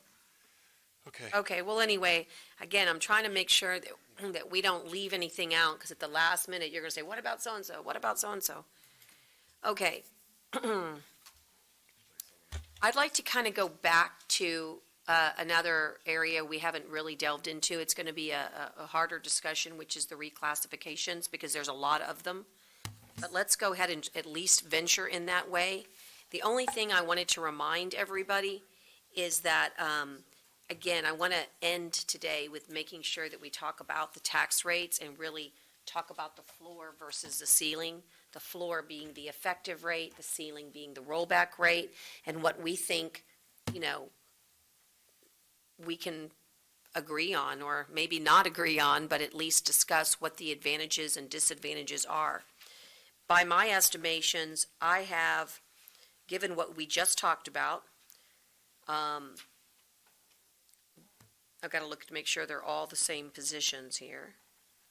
But I have 8 new positions, and the road fund transfers, and all of the other budget challenges, not including the negotiables. That number is 4.2 million. So I just want us to kind of understand one another that even though Ernest and I and Teresa have gone through and probably found $1 million in the budget as was originally proposed for all the departments, there's no way you can live off the effective and meet your budget challenges. And I'm about to identify another one for you, Dale, which is the Metrocom radios. I had Teresa make a copy, and she's going to give them to everybody. I don't know if you had a chance yet. I didn't see anywhere in the budget, she's going to give it for you. We have an estimate of about $2 million. Actually, it might be a little more, $2,072,000. I think we have about 1.6 is what you and I had talked about in 2 different funds, kind of in preparation for Metrocom's upgrade. However, Daily Wells is my understanding, who's going to be the provider of the radios, Harris Companies, that they have a financing program that they wish to present to you sometime in the very near future.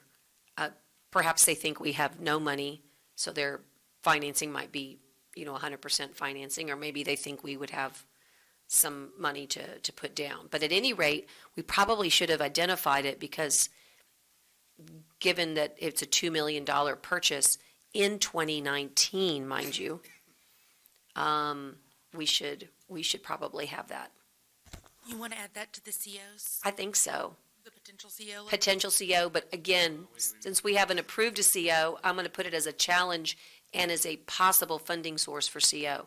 But I mean, let's let Teresa get you these copies so you can see. Again, they're offering financing to the city. I imagine they would offer it to other governmental entities. But this is the, a budget challenge that needs to be considered. And I mean, again, what's interesting about this is making a lot of assumptions, Dale. The main assumption is that we would replace them all at the same time across the board. Maybe that's not even possible or feasible, right? And I believe you probably pay as you go. But if you look at the last number, I was pretty close, 2,073,000, and is the grand total here. And the last page indicates the in-kind contribution that's coming from the upgrade by the company itself. So, again, these are things that probably we should consider. I'll let you kind of ponder that, because I know you've got money that you know, it's not like we didn't know about the life of these radios. By the way, for those of you that don't remember, I think they're about 15-year life, and we've gone way over that. Right now, we have available funds that I know of that we can use for it of $1.3 million. Okay, I'm sorry, a little bit less, so 1.3, so it looks like, I'm going to put it. Is this our, That's not everything. is That's this not our everything we can portion use. for MetroCom? Yes, that's correct, that's What kind of funds? We have individual capital project funds that these were funds that we moved a long time ago to the general fund for similar purposes, which y'all have for your capital project funds in Fund 19. And we have unallocated funds available for miscellaneous projects and well as major capital project contingencies of $1.3 million combined. So wait, what is, the total's $2 million, so we're paying 2 and the city's paying 2? No, they're paying 6. They're paying 6? 6 or 7, I can't remember. Way more than we do. 6.7 maybe? Dang. Just so you know, everybody pays, there's other, you know, obviously, Now, Judge, as you know, there are some funds still available in some of your other projected COs that we have already issued that we could possibly use for this where we don't already have to do some. For example, great idea. Tell me about those. 2016, we allocated $1 million to unallocated funds for ADA, and I got $1 million. That hasn't been done for anything yet, But I imagine we're going to use that for ADA. possibly. Well, I'm going to Well, write they're not- we ADA, can't- so I'll know what we the can't- reference If we're gonna is. use it, we can't write it down. I think something we can't. I think the numbers are gonna be actually, Judge, also, you had some money that you were assigned that was, Judge Neal had originally put down as airport improvements. I know we're doing some airport improvements, but we have some of that. Let me find that amount for that. how much? I need to find it just a second. 2.2 maybe? You're right, you can rob Peter to pay Paul. Isn't that the old adage? You know, the point is I just want to bring it to everyone's You have attention. 1.5 million available, I'm sorry? 1.5 million. 1.5, I was short. Put a lot of stuff for the airport. And that's currently available funds that you currently have in your, one of your certificate obligations for that particular item. You also have another CO in a 21 of $650,000. 21? It's it says in the 2016 CO. Of $650,000.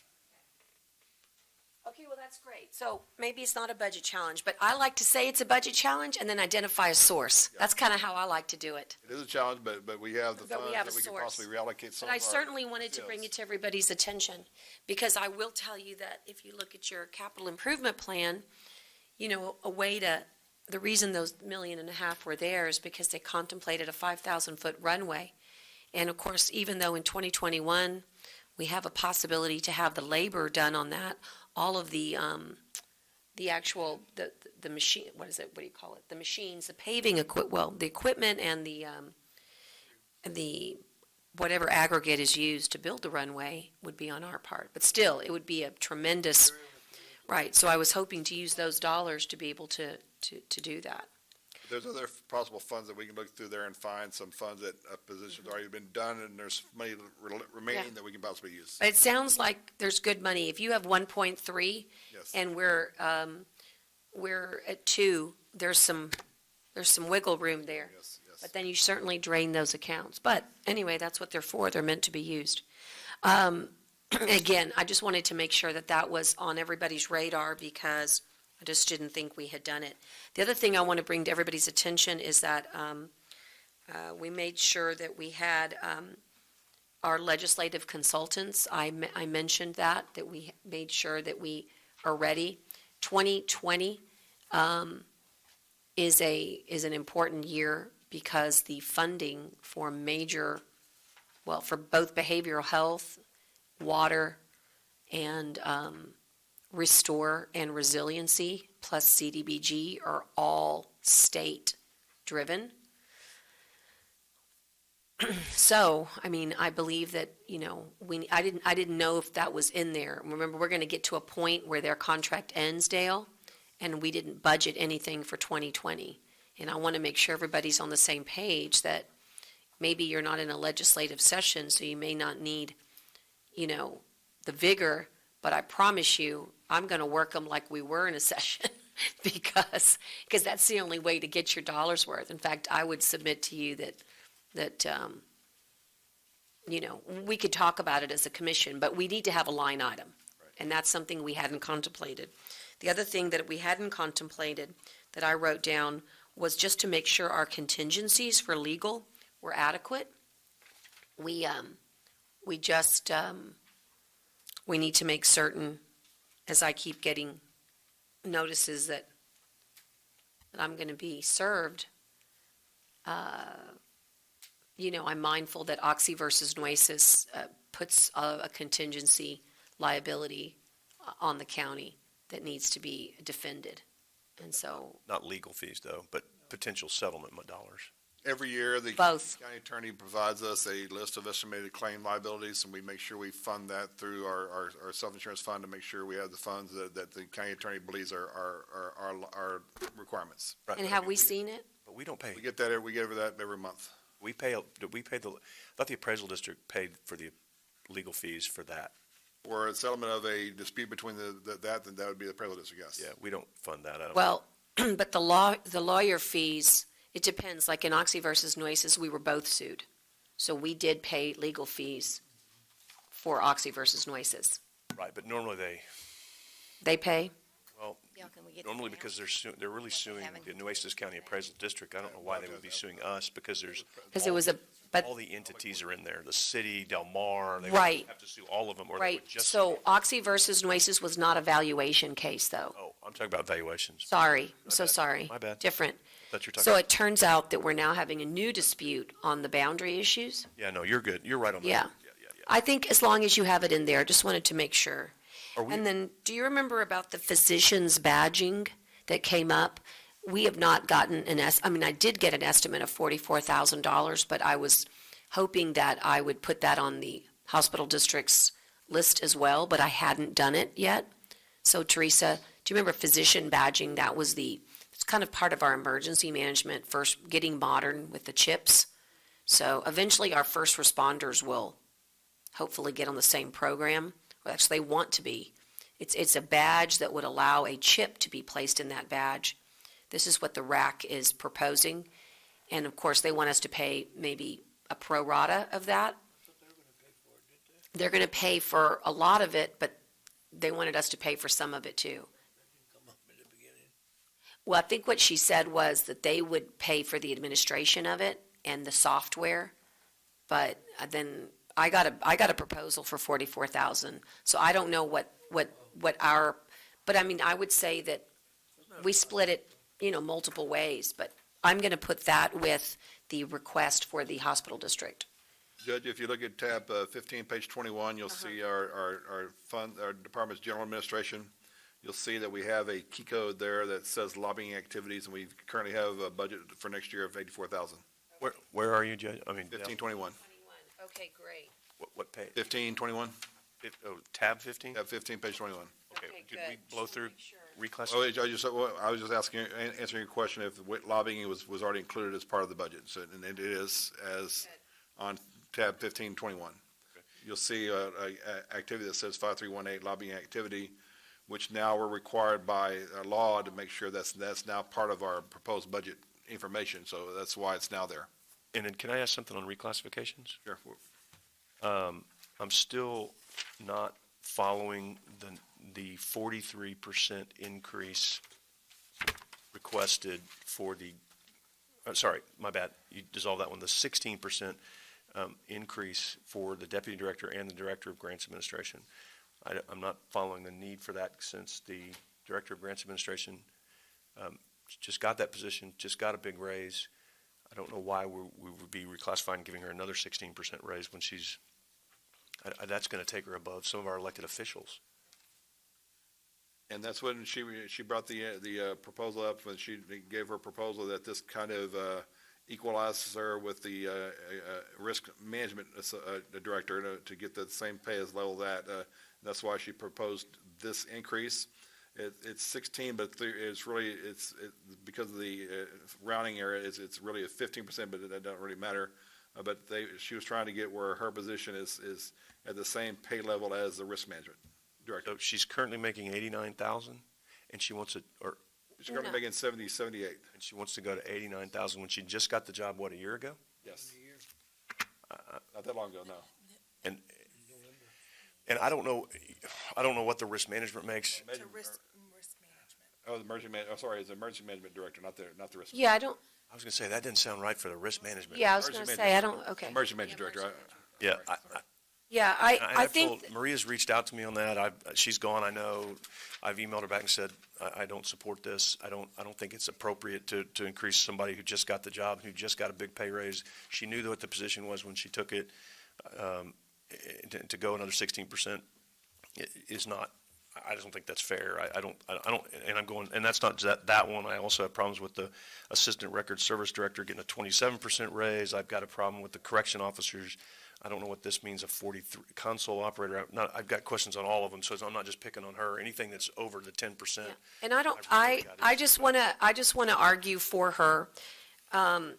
This isn't about, first of all, if we were dealing in fair, we would all get up and literally go start digging for gold, because nobody gets paid what they should in this courthouse. Nobody, including, nobody, except for, And we're I trying to can't- address that a little at a time. but the purpose, the reason you see the increase is not to, I don't look at it as a percentage. I look at what is fair market value for grants administrators in the 8th largest county in the state of Texas.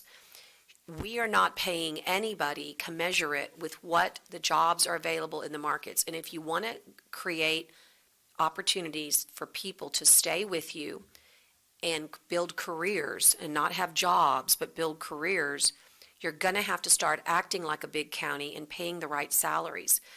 What she did is what I asked her to do, which is to go and investigate what, kind of do her own mini compensation study. What do grant directors get in other similarly situated counties? And we're just not even close. So you're right, it's a big percentage increase because we're just so low across the board that anything that makes it look even right, even halfway right, is a big jump. And Judge, I mean, we need to bring. And she saved her office $15,000. She actually came to you and said, here's what it would take for us to be commensurate with other counties. Here's the work that we're doing, which I can tell you is stellar. And then here's what we bring into this county, and I've challenged her to even bring more. And I'm going to save you $15,000 in this department. I don't know. But you know how many departments who could do that? I could do it. We need all of them to do it. No, and I could do it with coastal parks. Edward could do it. I mean, how much does Edward make? Anybody know how much does Scott Cross make? Those guys, Scott Cross has brought in more millions of dollars than the grants department has. Edward has run incredible. We struggled to, so I get what you're saying, but you could make that argument with every department. I mean, we could go through, if we went through and said, hey, if all you got to do is save money and we'll give you a raise, and if you got to do good work, we could have a lot of these proposals coming in. Well, I promise you they could come up with ways to save their, but that's just, I mean, this person just took this job a year ago, and we're going to come back. But we don't have meritocracy here. That's our problem. We don't have a system that does what you want it to do. We could do that, but that would be completely unraveling everything. But we don't have a system that works on fair. I get it. We have a system that works on what the job pays. And if a lawyer, for example, if you come into a new law, if you're a county attorney, we have a position, I think, at the county attorney's office that's open right now for $148,000. You just got here. But that's because that's what that position earns. That's what you merit. That's the career choice that you went into. To me, it is a huge mistake to ask a department head to come to you with a budget. She's a unique department because she's a department of two. I mean, so you're right. Edward could do it, but he'd have to displace people. She's not firing anybody. She's saying, pay us what we're worth and we'll save you money at the same time. Here's what we're willing to do. I think it's a mistake to say to her, no, don't save us money. We want to do it another way. We want to pay you less and bring in somebody who will make your department less efficient. I think that's crazy. But I'd be willing to hear what you think would be appropriate. But I'm going to tell you, if you have a equal pay for equal work, your directors should all be making the appropriate amount for directors in similarly situated counties. But that's in a perfect world, Judge. And if you do, and you're right, and we're trying to work towards that, and the court's been trying to work towards that for years, and we've constantly given raises, and we've constantly gone through and looked at different positions and looked at different things. But at the same time, we have to be realistic about where we are from where we started. And if we're going to do this, then you can't selectively do it. We're going to have to go through and let every department head. I didn't. I let every department head come in. I'm not saying you Yeah. selectively, but I'm just saying if every department head knew this was an option, I promise you we'd have had a lot more proposals. Well, they do. They do. They have budget. They don't take advantage. I rewarded people who came in here and gave them a ton of time to really explain how they think their department can be made. You know, Dale and Lisa do this pretty impressive set out your goals. I read them all. And you know what I've noticed? Some people have no interest in writing what their goals are. Or they have no interest in putting forth a plan of action. They have no interest in reorganizing themselves or looking for smart modernizations. But those that do, I promise you, your auditor notices it, and I notice it because I read all of them. And then we asked everybody, who wants to come in? We didn't deny anybody. And it's very obvious to me who the activists are, who wants to create really strong, important, offices or departments. I just think it's a strange thing to have somebody come in here and say, I'm going to make you, that department will earn you money because I'm going to save you money. And I've figured out a way for us to work harder, give you one less FTE, and we say no.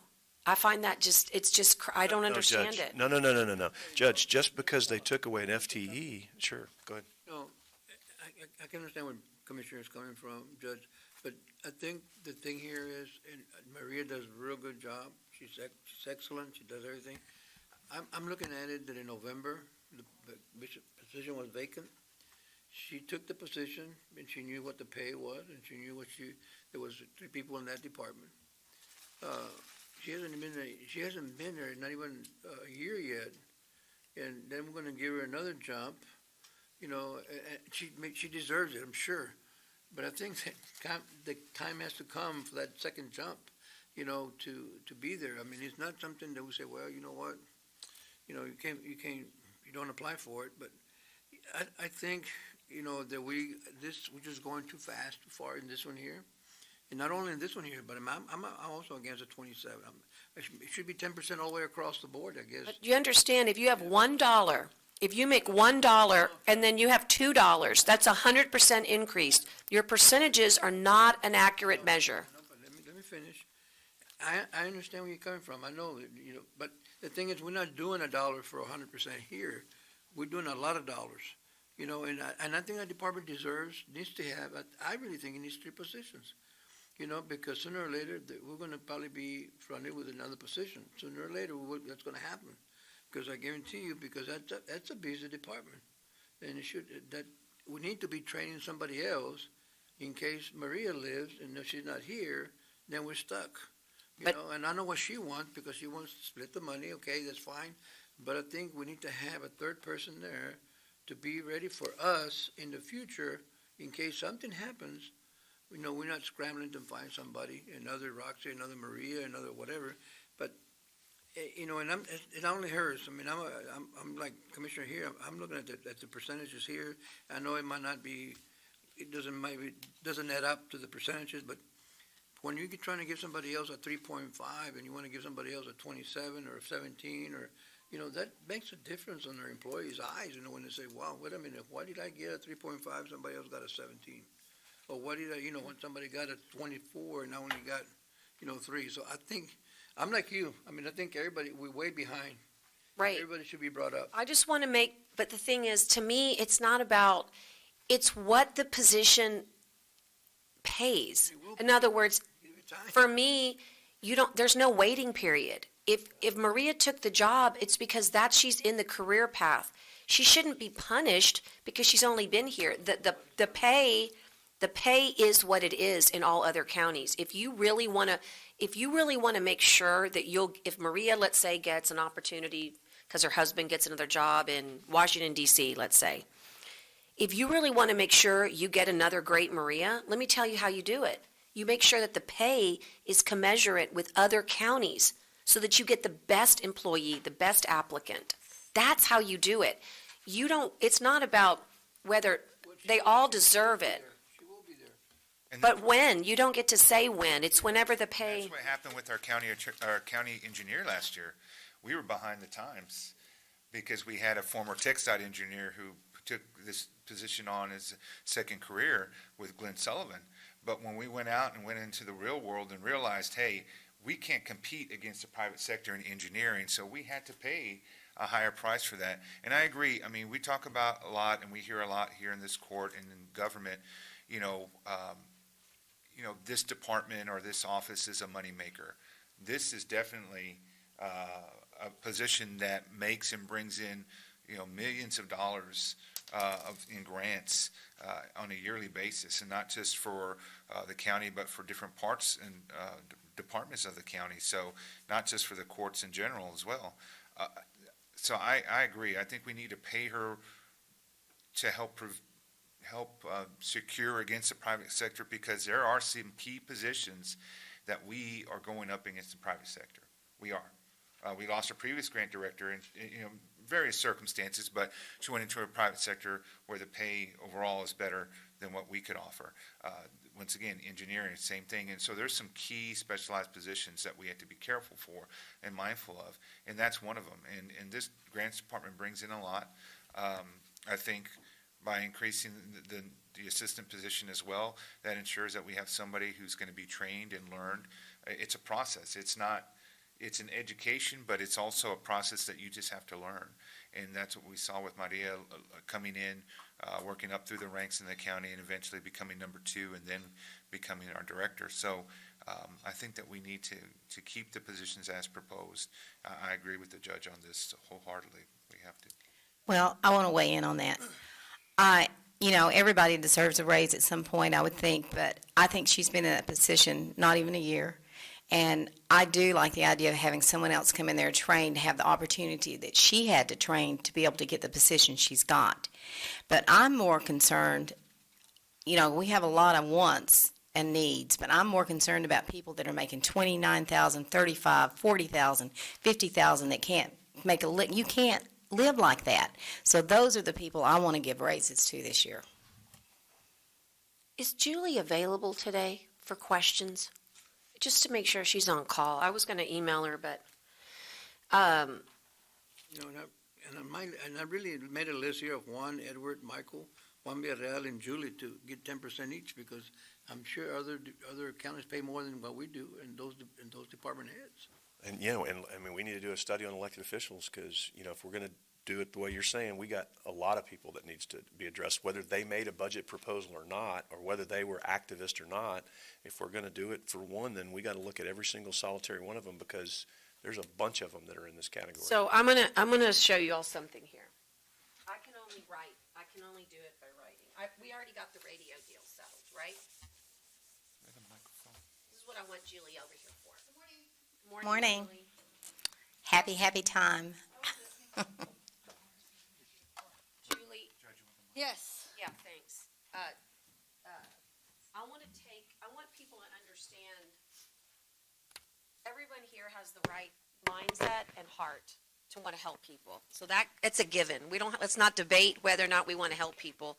We wouldn't be in public service if we didn't. All of us have the right heart to make it work. And of course, we all are limited with the dollars that we have.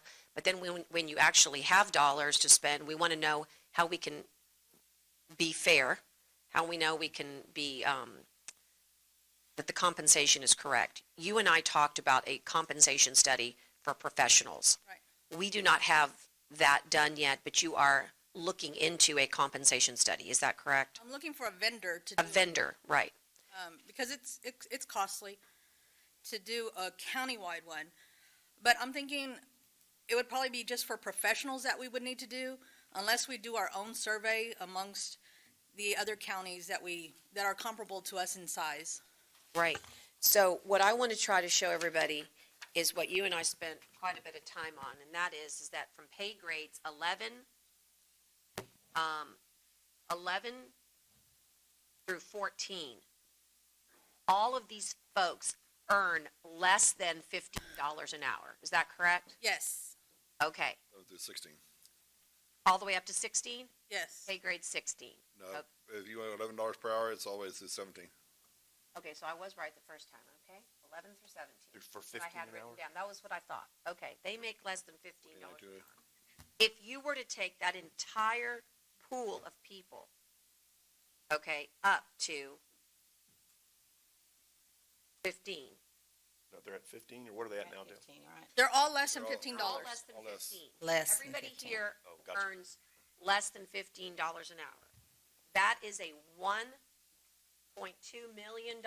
That's how many people earn that much, because it's such a huge pool of people. There's about 300 people in there, I think. Probably, Yeah. 300. roughly. I didn't bring my notes that I had. Well, I've got my notes from our meeting, Okay, okay? And that did not include benefits. no, So when you do the benefits, that 1.2 changes into 1.472, just to kind of give everybody an idea, okay? And then if you take people who are earning from $15 to $18, this is where it gets interesting. right. That pool of people winds up being 150,000 if you change their whole universe. Right, I think so. And then from 18 to 21, that entire universe is 154,000. And again, I still have to add the 20% benefits. And then if I take 22 to 26 What are you increasing it by? Just increasing it to the next, to the next step, the level. everybody goes one step up. No, it's not one step. What It was not? taking that One first level. group to $15 an hour. Correct. Everybody would go to 15. This one's different. But up here, We were taking that second group to $18 an hour. right.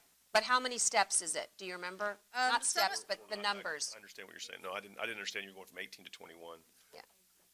Well, it would depend on how you want to do it, though. Okay, so what I'm trying to display here is that if you look at your classifications or reclassifications, you know what your professionals are. So take out your district attorneys and take out your county attorneys, and literally, everybody else is either here, here, or here, I broke them into 3 groups. okay?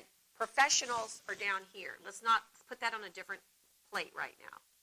Because those are all out of alignment, your professionals. Yeah, those aren't even, you're so far behind there, And it's not going to be 1 pay group or 2 pay groups or that one's, 5% or maybe not can't- even 10%. It's going to be, they're way off compared to what Yeah. the market is offering right. right now. This idea of I can change their lives by putting a percentage is mathematically doesn't even work. If you want to change people's lives, it's on the board right here. Now, these people's we need to change, but you're going to have to come up with a real action plan. Right. Because this is millions of dollars, and it's clearly something that we need to do in a phased way or over time, where you actually have to have someone come and help you design it. This, I think she deserves, I don't know who all these people are, and I do not want to make a subjective decision. No. Because the people that I know, I'm already advocating for because I work with them and know them. But all these people in here are the bulk of your reclassifications. If you take a 3.5% jump across the board, just say, I can't do this, but I'm going to take a 3.5% jump off the board. That's your option too, Commissioner Gonzalez. Right. But it doesn't do anything for any of these people because 3.5%, It's still not gonna get your $11. you won't be able to get to what we all know is a living wage. To have a 2.5% continuous, so it makes it, actually really it makes it 6%. No, it doesn't work. Yeah, well, it does work that way because they're gonna get both of them. Next year, the other ones will get the 2.5 because they already got the 3.5. So in 2 years, everybody's gonna get 6%. So it works if you do the 6% because they're gonna get 2.5 plus the 3.5, that's 5, that's 6%, right? Well, They will. If they're in that group right now. that's Yeah. if they're in Yeah, that in that group group right right Because if now. not, then they'll only get the 3.5 you're talking 3.5%. about. But you could take the 3.5, the CPI is, well, we're doing our biggest group right now, right? Correct. Our biggest group right now. You could even make the argument, in my mind, forget CPI for a cycle or 2 cycles, because this is changing your life.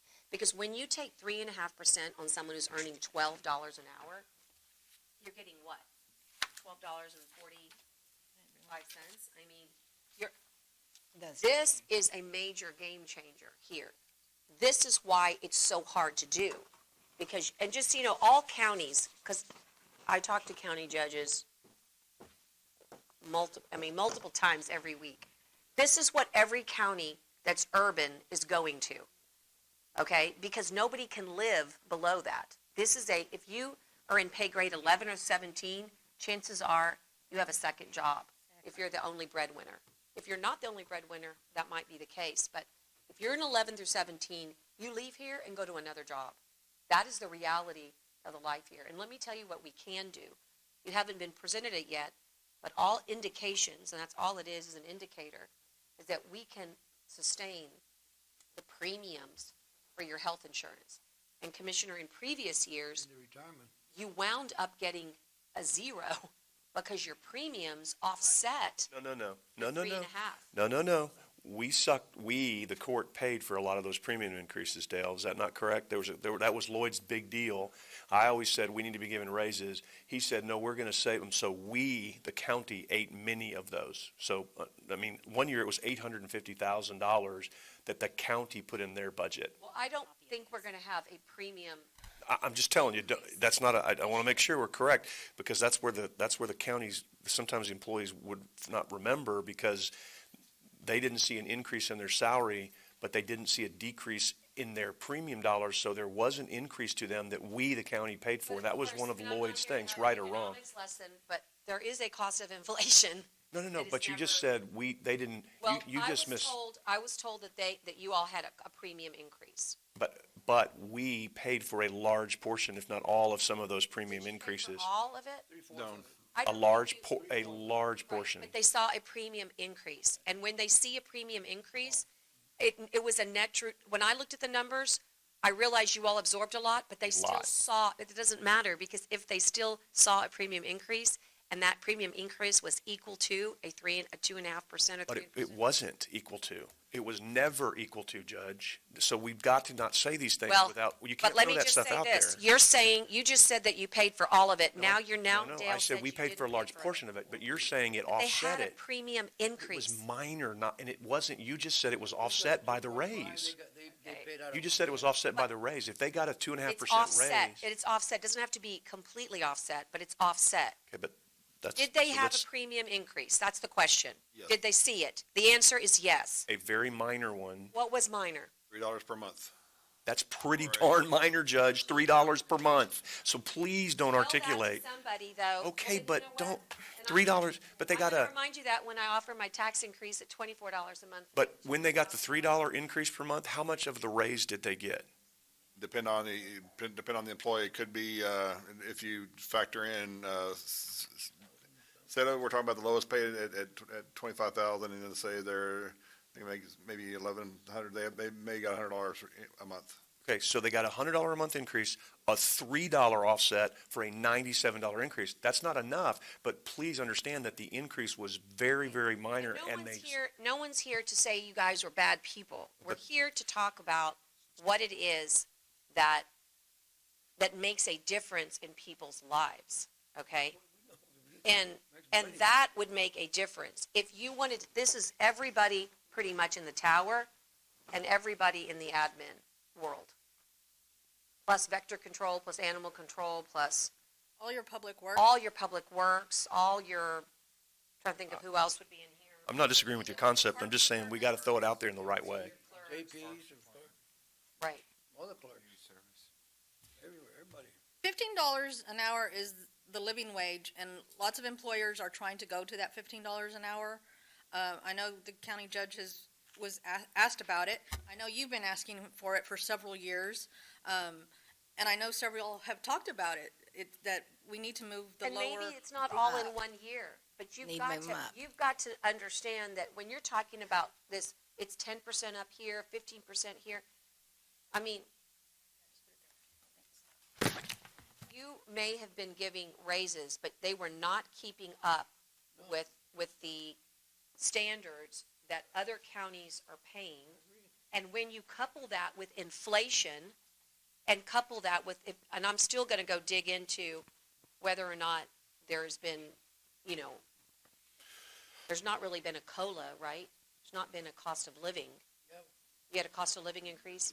Yeah, last year, 2.5 cents. 2.5%. 2.5%. 2%. 2%. Okay, so now you're keeping up well. That's, 2%. Yeah. Then year that's an before that, we had one- inflationary, year that's an before that, we had one, too. inflationary deal. Year before they had one too. The idea is that you can, your CPI is what you're using is what the county's using as your opportunity to make people's lives a little bit better. And what I'm suggesting to you is that I don't think that's strong enough to really do anything. It's not moving the needle when you consider the cost of inflation. It does not work. And that $3, let's take a look at it, but that might have been for an individual's plan, but not for a spouse and not for a family member, okay? So typically, most of people are having a spouse and or family and is it $3 a month or $3 every pay period? And that's just one person, but not their family, But right? the family was like $10 a month. I mean, this court worked really hard to make sure that we maintained and ate a vast majority of those premiums because we didn't want the raise to be eaten up by too much of the premiums. And so I don't know anybody in this world who only got a $3 increase in their insurance, Judge. Hey, compared to the private, that is nothing. Anybody. You're talking about hundreds of dollars. Employees, and I mean, we eat a lot for my employees, they still get increases, and it's way more than $3 a month. So that was a significant thing to But this do. court, yeah. Not enough. We all want to do more. I mean, there's no question. Everybody wants to do more. It's just a matter of where do we get the money? How much do you put on the taxpayer? It's a balancing act, Yeah. and it's not an easy balancing act to do because nobody disagrees with what, I don't disagree I don't, with what I you're don't think saying in it's, regards to let me what just game say this, changers. 150, 154, and 65, if somebody will get me the right numbers, I have them now in front of me. 365 and 20% on that. Approximately 420,000, I can tell you that there's that money in the budget on pure, speculation. I mean, just gasoline and utilities and copier cost alone, the way we saw the upgrade there could pay for all of these people. But shouldn't we focus on those first? We should, but I just want to show you 11 to that 17? you could, this is very hard because of that number. I get it, but you could. It's very you could- hard, but You you could go could from phase 11 it to in. 13 or whatever, you could do part of it. But without a that. plan, Just saying. it doesn't mean much. That's what I'm saying. I think you have to say, there's got to be a will or a plan. And why is this so important? Because when you're going to be faced with this reclassification every year.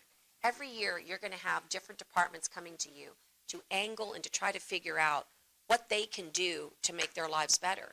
And what we ought to be doing is saying, we're going to get you there.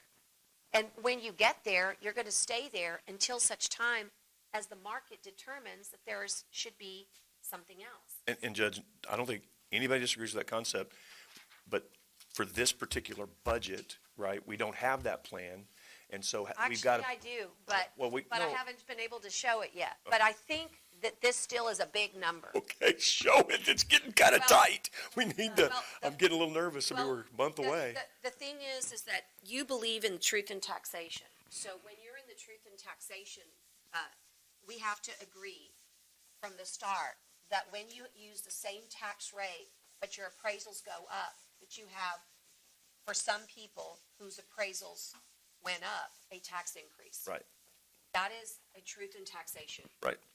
And therefore, what Dale offered to us, I gotta cheat because I don't remember what Dale offered to us, here it is that because we saw 8.35% growth this year In valuations? in valuations, that took us to,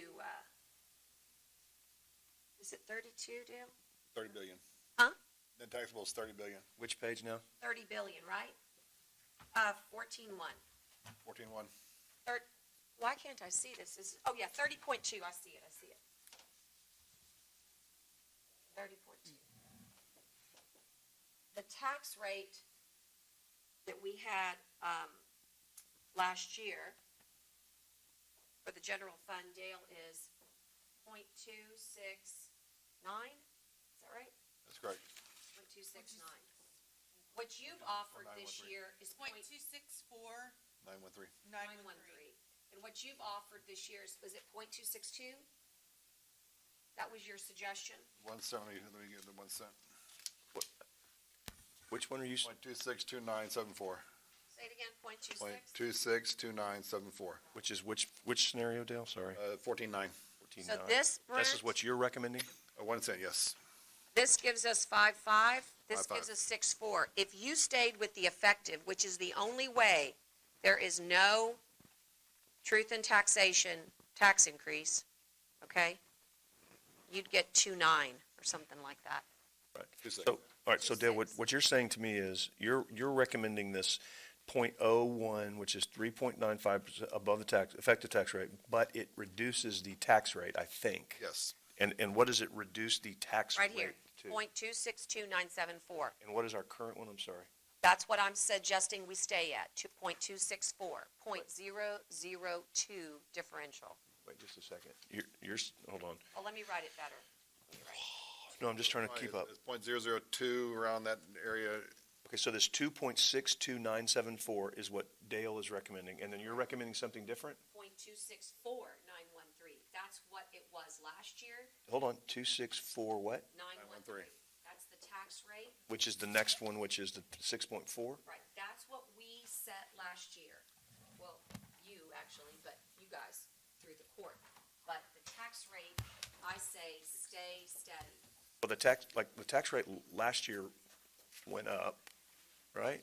I know the effective tax rate did, but the tax rate did also last year, Yes, right? yes. So this year, what the auditor is proposing is to lower the tax rate a hair, and what the judge is proposing is to maintain the tax rate. Correct. Correct. Okay, I'm just making sure, because that's the Correct. phrase. And the differential It's is about $1 million, about $1 $900,000. million bucks.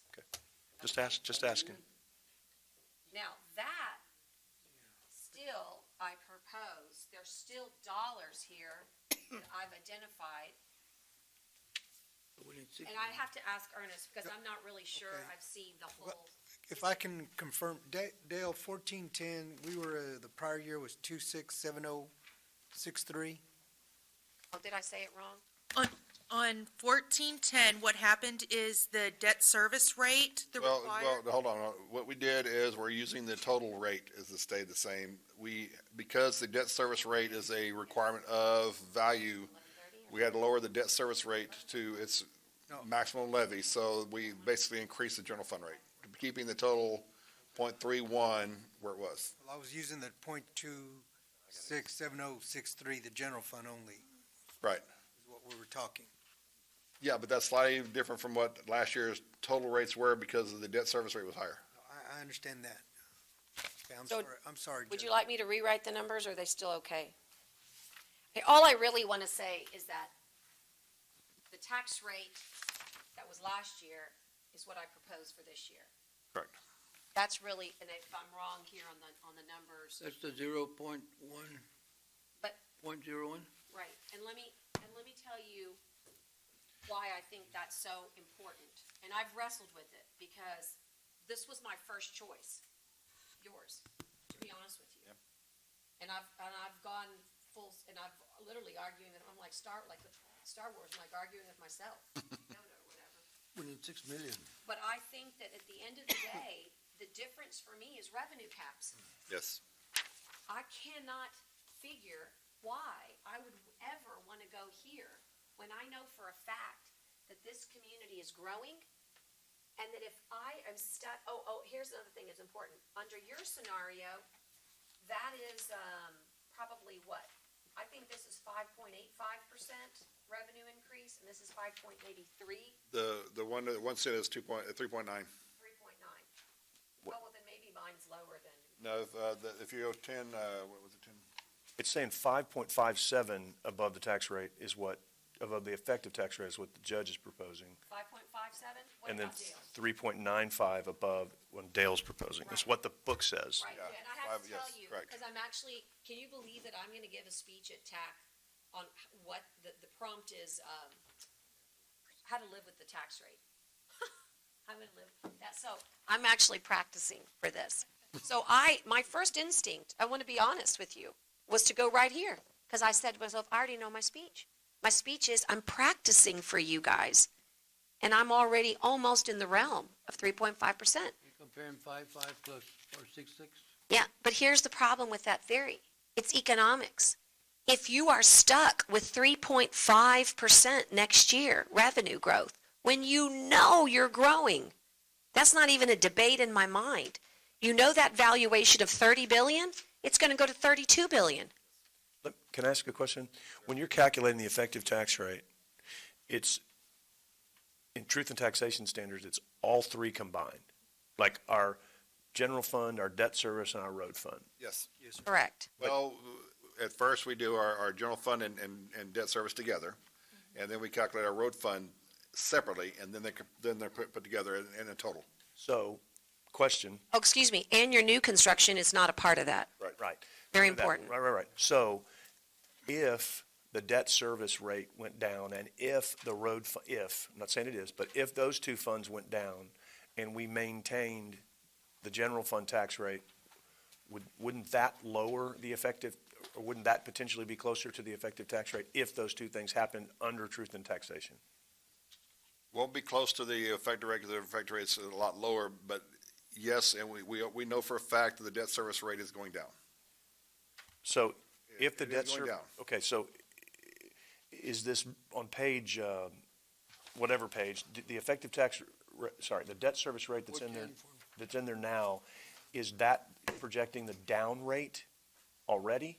Or do you have that in there as the current rate?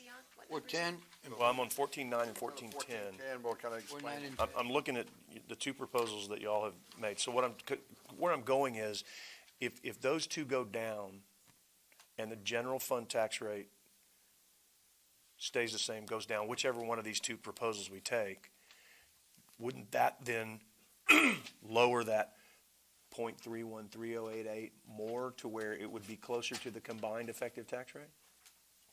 Well, the total Under tax truth and rate, taxation. so let's do this. I don't know if I'm asking that right, but you know what I'm trying to ask? Yes, I know what you're trying to. Okay, I'm not doing it real well. I get it. That's why I keep doing it 3 times. But sometimes somebody's gonna figure it out. Because what I'm trying to, Look, your road fund is already artificially low. If I actually could wave a magic wand, the one thing that you really don't want to the one thing that's really too low is your road fund. I get it. I'm just asking a theoretical question here because I want to know how it counts. Because if you keep the general fund tax rate the same as the judge is suggesting, and then your debt service rate goes down theoretically, and your road fund goes down theoretically or stays the same, then is that going to count as the truth and taxation's effective tax rate staying the same? I know I'm not asking that great, Thinking about it. but I think he gets it. Do you- Not on this. Yeah, it's the 2.6 But she's saying keep it the same. But on this 1410, it actually goes down, .267063. Yeah, I was gonna say, I just changed it to that number. Yeah, and I don't have this right number. So debt and general fund both actually decreased. Decrease. So if we do if we do the, same last year, the general fund's tax rate of 0.264913, and let's say we assume that. Goes up. The debt service rate, the maximum levy required to pay our debt service is 0.042126. So that's not going down. It did go down. Oh, that is down. That's what I was, so that's a down rate. It's down rate. And we are maintaining the road fund at the last year's prior year at 0.003899. Gives me a value of 0.310938. Wait, point what? 310938. And that would be 4.7% above the effective rate. The right number. That's assuming that the debt service goes down, because if we add a CO, then it's not gonna go down. Yeah, Will. Oh, it still will. Yes, because right now, when we did the refunding of the debt last year, we required our requirements of last year's debt service to be 10 million, but we still brought in the 12 million because it was after our taxes were set. So we went from 1.8 fund balance and we increased it about $2 or $3 million. So I'm at $4 million fund balance in the debt service fund. And then So what would I it can do? afford to keep it at that rate without having any increase. And then what would it do on your recommendation, which is the .01? Well, the .01 will stay the same, but because the debt service will not change, it'll be 4.42126 to maintain the requirements. And if NOE comes in, we could possibly, if you so choose, I can possibly lower that debt rate, but it won't affect your general fund rate. Yeah. By the way, I just saw on the calendar, he is coming today. Okay. So I'll be able to, I didn't know, and I just looked. Remember you asked me? Yes. I'll get him to. That's good. Okay, but Okay, Just let that me was go my back. theoretical question. That's yeah, all I that's a needed. good, well, and it's a good exercise because then you know what's sinking but go back to the revenue cap at 3.5%. You know that this number is your assessed value. This is void of, it's already net of everything, right? Net of your abatements, net of your exemptions. You know this number is going up again next year. Yes. Now, that's all, I'm not a soothsayer, but I think it's going up. It's going to go up. And when this number goes up, your effective rate goes down. Correct. Okay? So you got to get ready for next year. If I had a choice, I promise you, you don't think I'd love to say this number, I'm going down? I'd love it, but it's not fiscally responsible. The most important thing we can do is get as much as you can. This is your year to load up. Do everything that you can do that's responsible, and there's nothing more responsible than telling the taxpayer, we're not changing your tax rate. If your appraisal went up, yours might have gone up, mine might not have. Mine might have gone down, mine might have stayed steady. I might be industry, I might be commercial, I might be living in the neighborhood that's exploding. I might be in the neighborhood that's declining. That's not our job. Our job is to make sure that next year, when we are, see Dale's tax rate goes down, but you've busted the cap at 3.95%.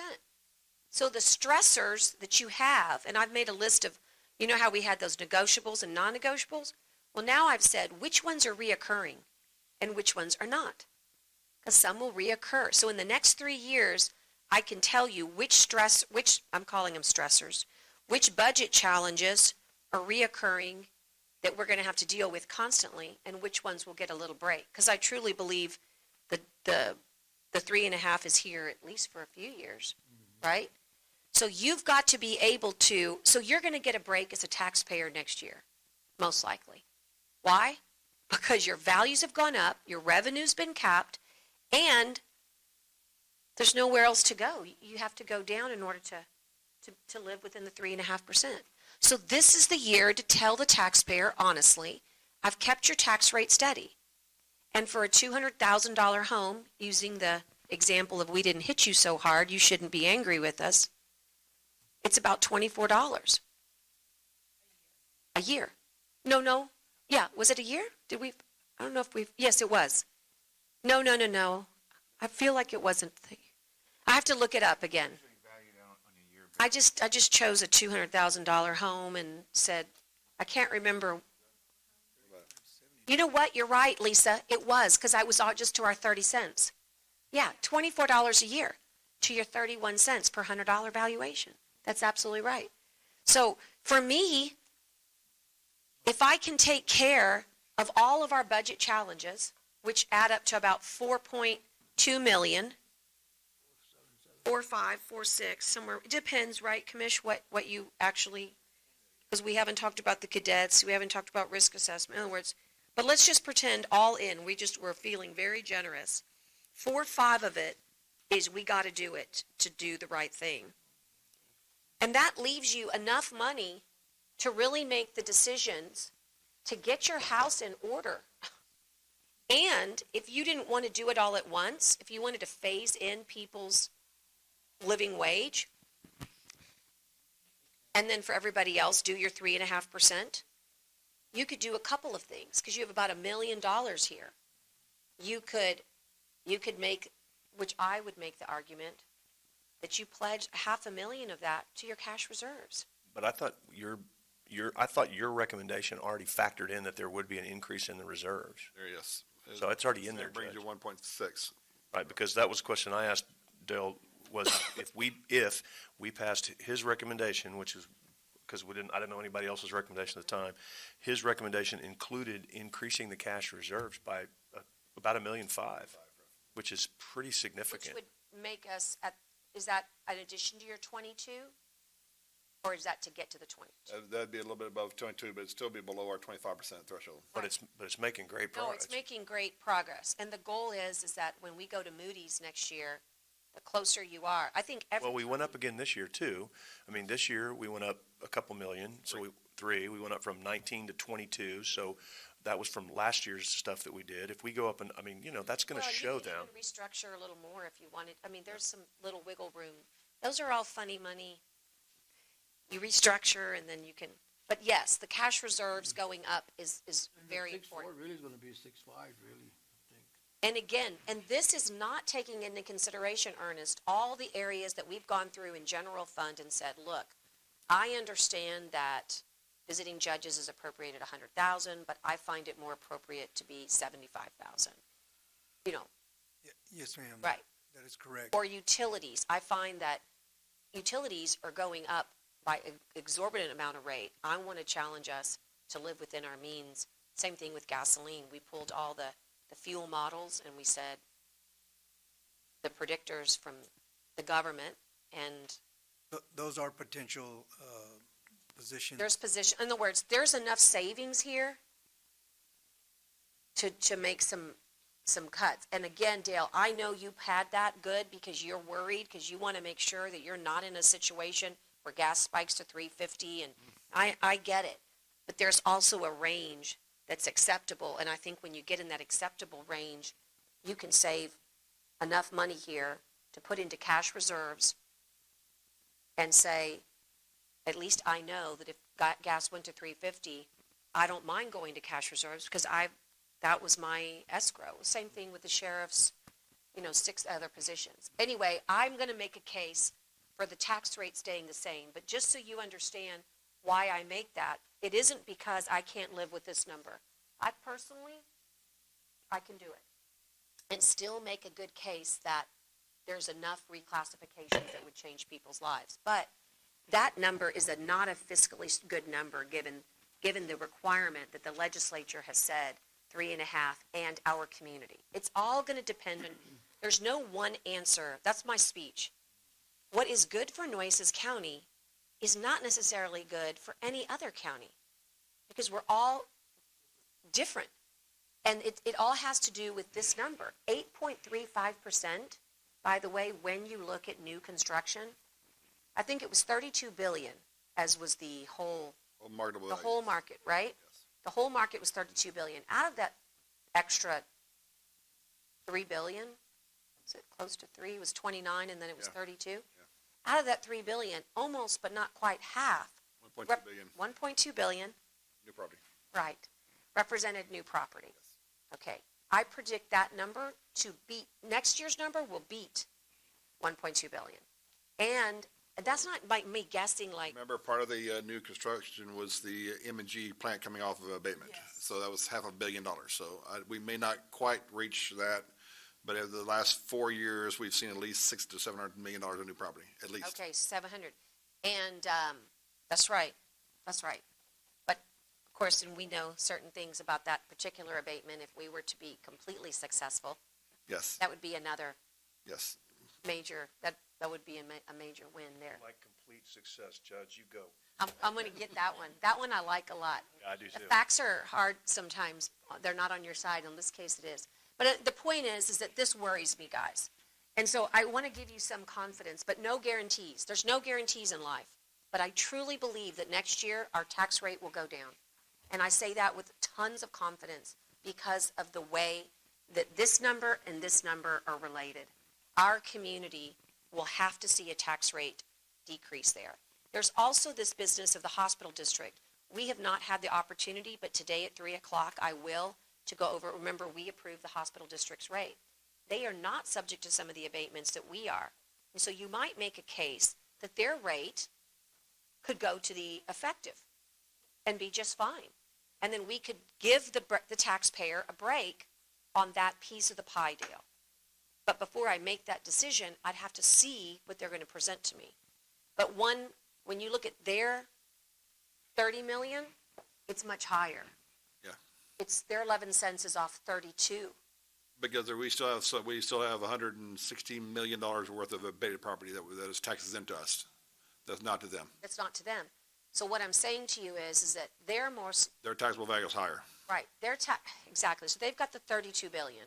So if I would never, And also, they do not freeze property value, so that's another reason why they're higher. and let me tell you why I say their rate can live off the effective. They're not subject to the revenue caps. And their effective rate brings in $500,000. Right. So to me, you want to help the taxpayer? Do it in the right spot. Don't do it here. This isn't going to help them. This is going to hurt them in the long run. Why? Because they're county employees. This is systemically what's wrong with us. And Now, as we also said, that the 1 cent is a 3.6 or 3.9% increase above the effective rate. That already would bust the cap if it was next year. that's it too. And 1 cent brings $3 million. So here's the thing. You're going to see a major reduction in the tax rate next year. By the way, that was by design. That's what the legislature wanted. The problem with it is that it doesn't give counties any flexibility to deal with growth or expenses or problems in their infrastructure or their roads. That $500,000 for the road transfer is a huge problem. Yes. Our road and transfer should go up, but we can't do it. You know why? Because I asked Ernest, what would it take to get it to where it's actually doing something? And it was past the rollback rate. What was it? It's .005, which would get us we need another. $500,000. $500,000. Yeah, so does that make sense? So I asked Ernest, what would it take to get us $500,000 so we wouldn't be transferring $500,000 from general fund? Because that's what we're doing every year. And why are we doing that? Because when the law changed, the state took dollars away from us on that budget. So I asked Ernest, and that would be beyond the rollback rate. It was like a 54%. It was a huge increase. So you can't do it. Does that make sense? Brent, when you were out, you would have liked this part.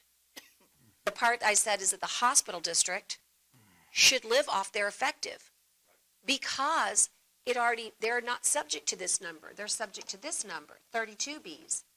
And when you do that, they get $500K, plus they're sitting on a ton of cash, plus and they're not, and I hope they will. We're going to find out today. They always, ever since I've been here, they've done the effective. I don't know. But all I know is that I had heard that they were considering an increase this year. But I don't know that. Let's see. They blamed it on me. They said that I was asking for a lot of money. And I said, you have a lot of money. That's what they said. But anyway, that was all rumor mill. We're going to get the real spiel today. But the point is that the nice thing is that they're not subject to the caps. So if they needed wiggle room, they could always have it. So I'm in favor of lowering the tax rate for the hospital district to live off the effective, because that would be a lowering. And that lowering and our studying would be an overall countywide lowering taxes for Nueces County citizens. Florida. I mean, 'cause No, no. Well, it would be a third of their tax rate would be lower, because there's 11 cents to our 31 cents. Right. Well, Okay. and under the auditor's proposal, he's proposing to reduce their tax rate too. Not the effective, truth and taxation, but it would increase the effective tax rate. It would not, I'm sorry, it would increase taxes, but it would lower the tax rate, which is still of significance. Right. I mean, I don't know anybody else is even proposing doing that, so. Right. The biggest problem we have is something that we did not create. It's this. And let me tell you, I would challenge That's the anybody, no problem. matter what we do, to say that there's any more fiscally a conservative body than this. You know, Yeah. I think Like I this said, if body we is didn't- always the most If fiscally. we didn't have revenue caps, I would have gone with this one. I would have gone with jails. The reason that I can't do it, and I literally I think I made myself ill this weekend with numbers. I literally can't do it because because next year we're going to be able to do that, which I think everybody wants, which is lowering your tax rate to live off the 3.5%. But my concern is if you don't take this number, if you take a lower number than 0.267, I can't remember what was this number because I erased it. What is your number, Adele, For which one? on your tax rate on 5.5, 264,913. sorry, 26, what? 26, 4913 is our current tax rate, yes. And that's what, no, I thought that's what your proposed was. what was your proposal? 267. 262? Okay, well, 262,9. that, if 974. this becomes your new floor, oh man, that's gonna be tough next year. Because now this number is gonna go lower than that number. In other words, this number, this becomes your new floor. If you go with what they're what this is proposing, and I know Dale's being conservative, it's not his job to be anything but. Use that mic, Judge. It's his job to be that, thank you. But I think that if this is your floor and you're subject to 3.5, the next year it's lower. And that, let me tell you what the problem is. Take out your 10-year tax trend on whatever page that is. Literally, in 2009, our tax rate was higher than it is, Front of page 12. you're going backwards. And the problem is everything else is catching up with you. And honestly, we're lucky that we have a low debt ratio and that a CO is available to us. And I hope that you all, I am going to ask Noe to present a CO model because we have a $130 million worth of capital improvements as identified by the capital improvement plan.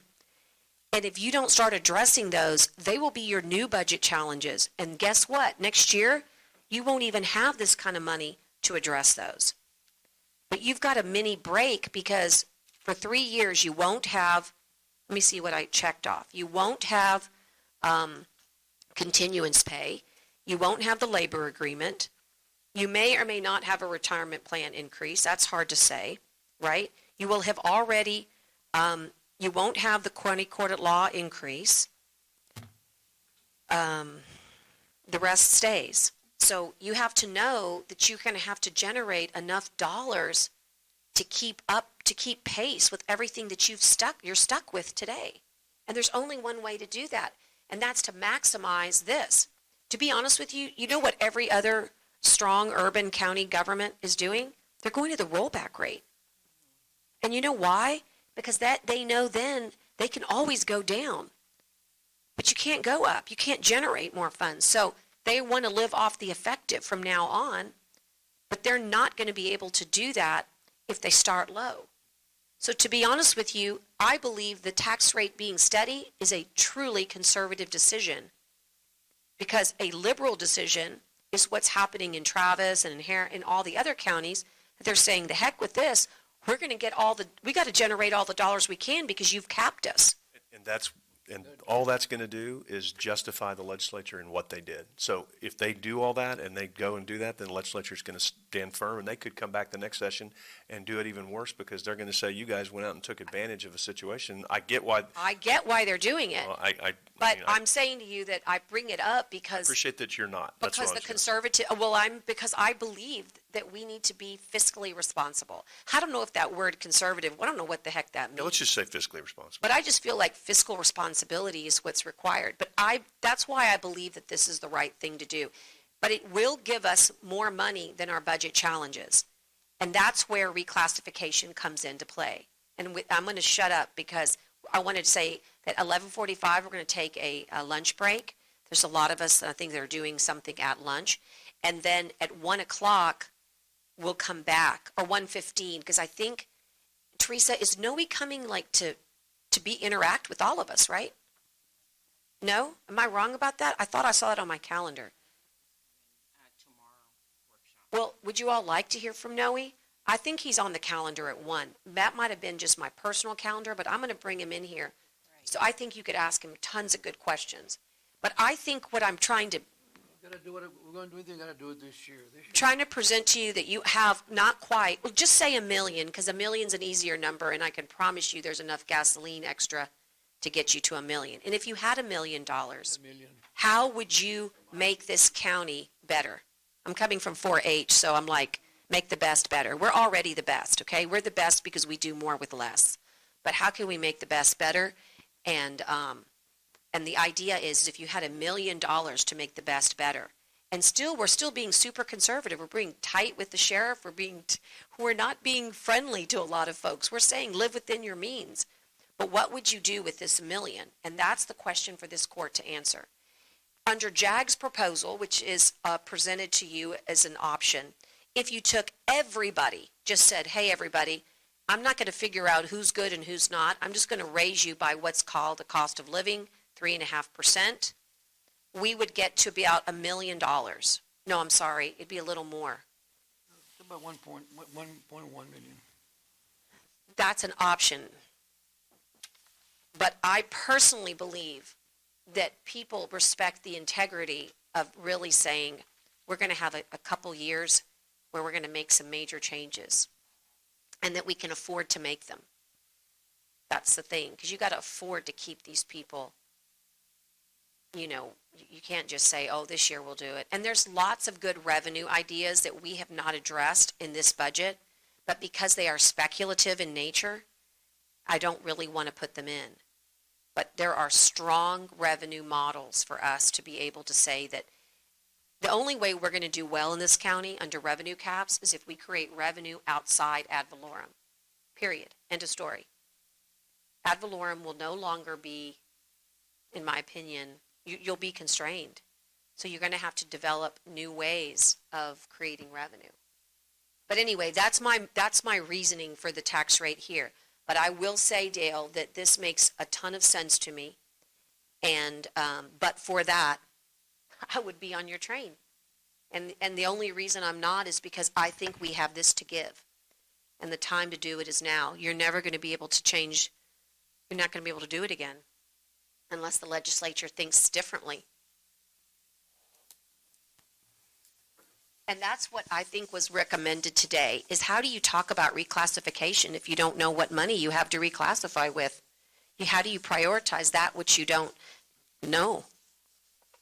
I mean, you could, but then you would just be, it's a circular argument.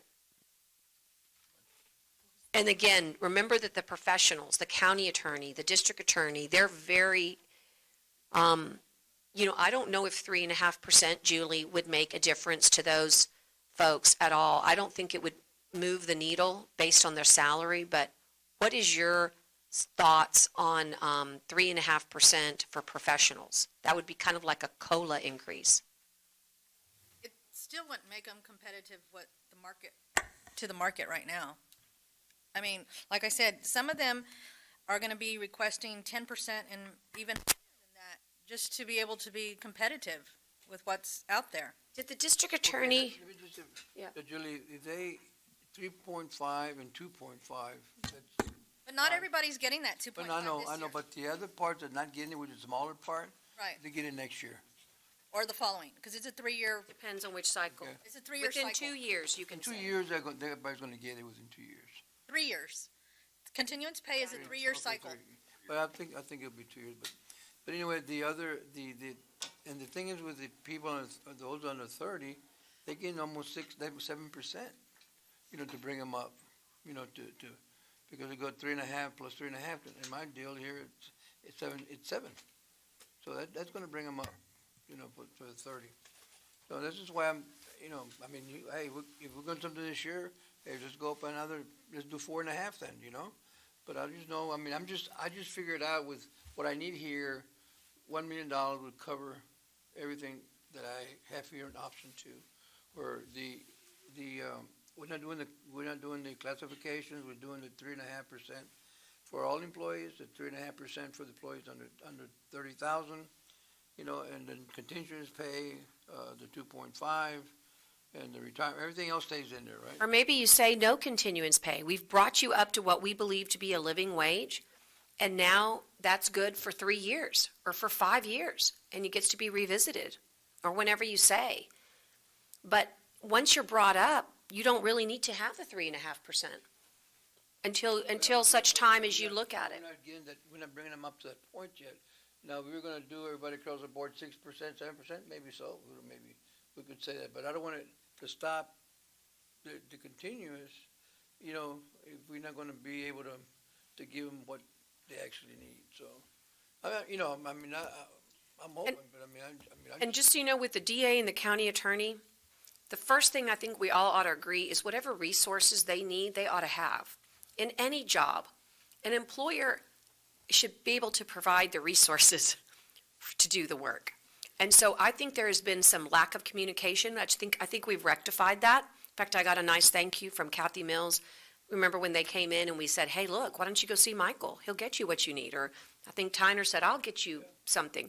So the first thing I want to do for the professionals is make sure they have the resources that they need, period. I think we're doing that, Julie, through capital outlay, and I think we're doing it through requests, through purchasing.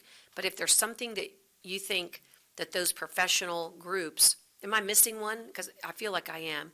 Is it just district attorney and county attorney? I believe all your department heads as well. Department heads, okay, that's good. So all our department heads. So that professional group, we want to make sure they have the resources. That could mean software for you. It could mean tablets for somebody. It could mean, it's different for different groups. I want to make sure that this court pledges at least to the resources because I believe our budget allows for that. And then the second thing is what other tools can we offer? We talked about student loan that came up quite a bit. We already have a tuition assistance program. I was going to ask Dale whether or not he thought there would be any validity to saying we have a fund that we have, let's say, we make a decision as a court, I'm going to fund that to the tune of, I don't know, $200,000, let's say. And that funds, but there's requirements, just like tuition assistance. If you apply for the student loan, we'll give you a stipend of X dollars per month, but you have to be here for 3 years, and if you don't, then you'd have, just the way, kind of parallel it, what dollar amount would be appropriate to make that not an underfunded? We'd have to look at a scenario, and we would probably have to query the departments that have those with student loans to find out value and work with HR to determine what's the best plan, because we know we have a tuition assistance program that we have, and it's for tuition only, but they have to require that they meet a certain requirement for a degree plan. Right. And if it's the position they're currently working in, and then based on their grade, and it's not, they don't get the money until after they turn in the grade and get the information for that. And there's a requirement that they maintain 3 years of service. It's a 1-year retention. 1 year retention after that, but we can work something similar to that, like how much do we need to do for a student loan? Yes, we probably want to do something to assist, but at what value do we want to try to do so? So do we want to say, okay, everybody has a certain value and we'll give them $100 a year or $500 a year, whatever the value would be. And that's something the court needs to determine.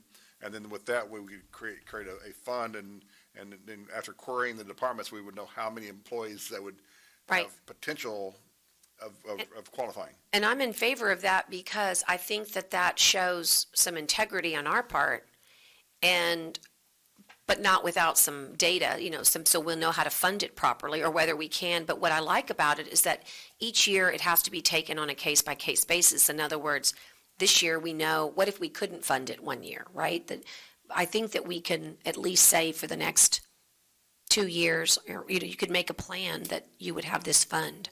Didn't you, I get it, you gave me a deal for the last 5 years, was it you, I'm sure, on the, school, reimbursement thing? For the last 5 years, it was under $10,000. It wasn't really.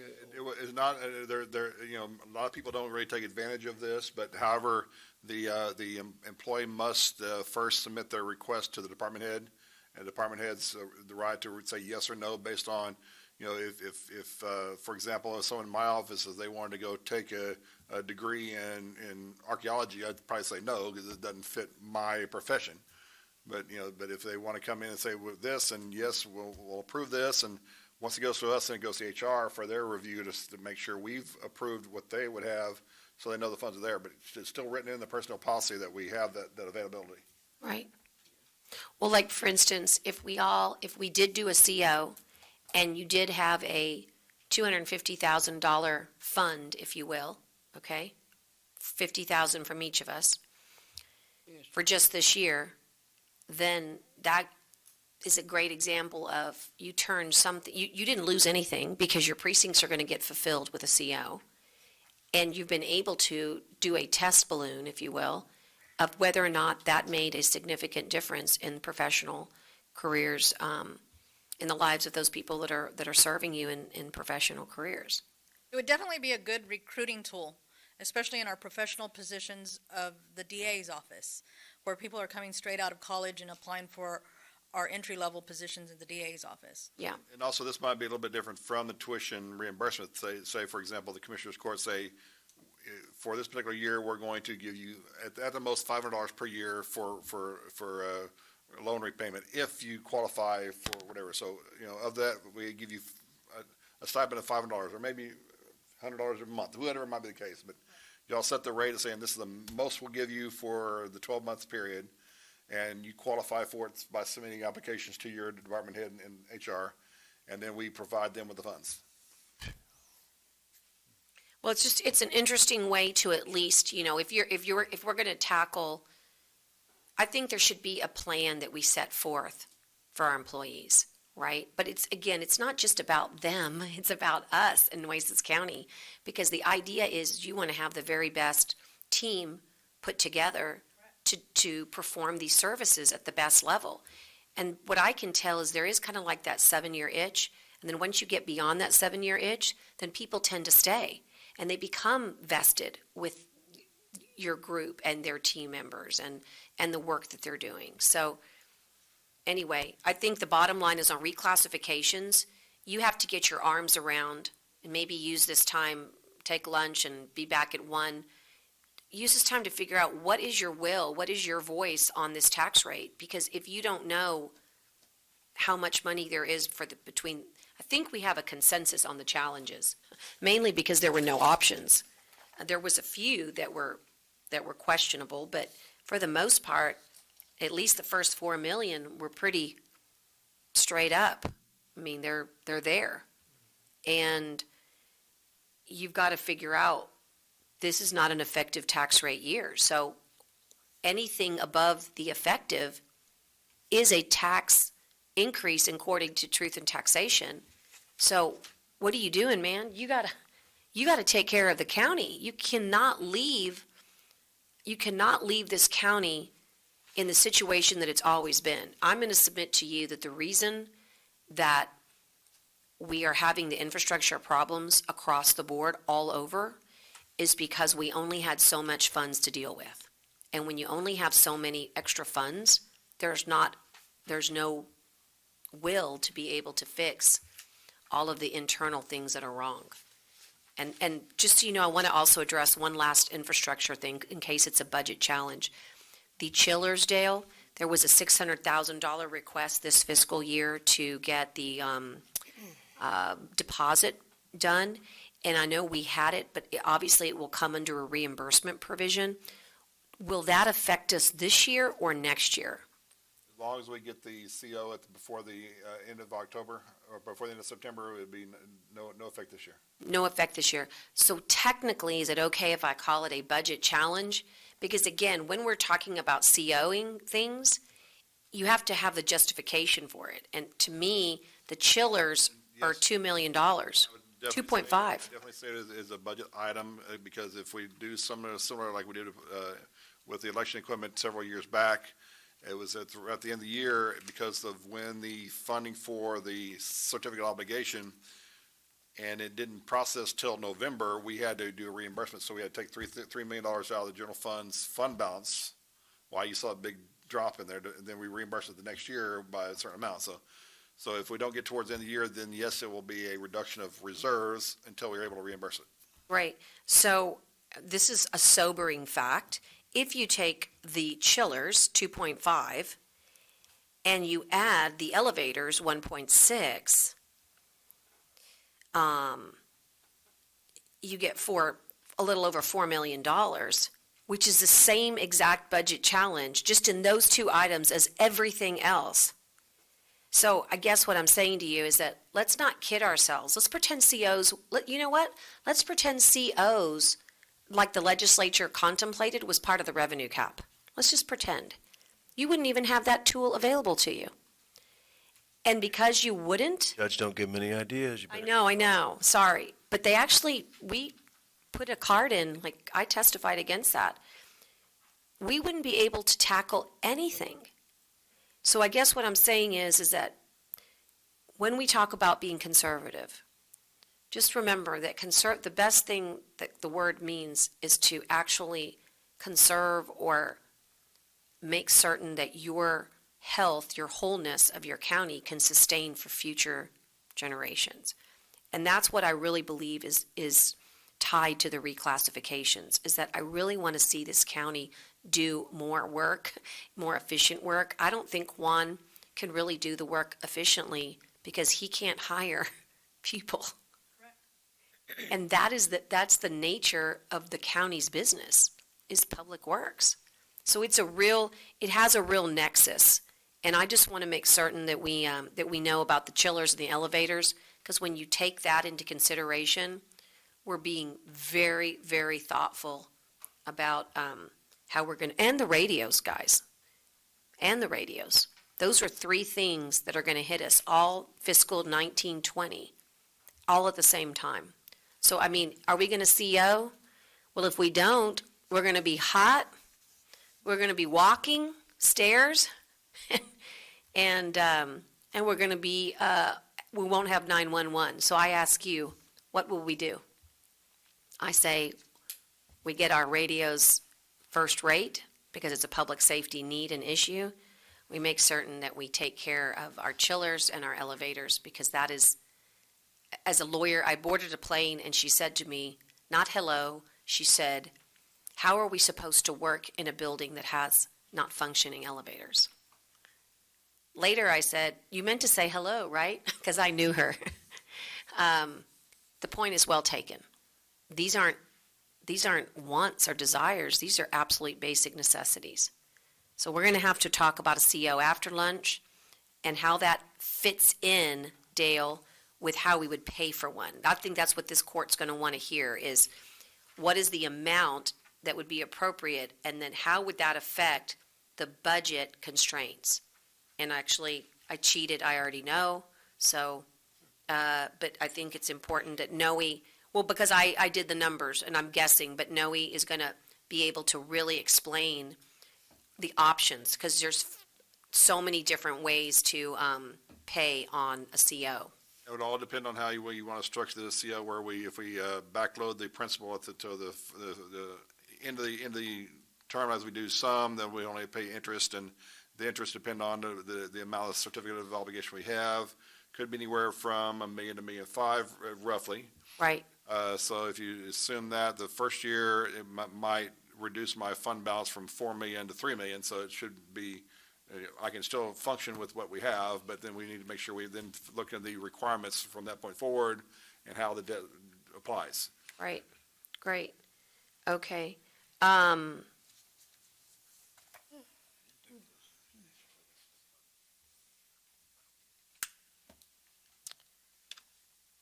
Julian, thank you. Would you be available for us, just kind of pay mind to what's going on, and that way we can ask you more questions? I asked if maybe you could help me with this, because we're getting so bogged down. I wanted to know, I told someone that if you could reach out to the district attorney's office, I wanted to know if their caseload had changed in the capital murder or serious heinous crime department, and if that's why they were advocating for another prosecutor. In other words, is it a number thing? Is there only so many prosecutors and there's too many of these capital murder cases, and is that a departure from the years before? Because this court's sensitive to making sure that they have the people to prosecute these terrible crimes, because there's victims. But we want to know if it's changed, or does that make sense? That to me is important, and it came from the court's discussion this morning. And tell them I have the jail list, so, I mean, they could say, you'll see that there are 10 capital murders, and we only have 2 prosecutors to try that, or whatever the case may be, okay? And then we've already spoken with Juan about his HVAC. Folks, I don't think there was any other questions that would need you, but let me see. Anything else, guys, for Julie before she goes?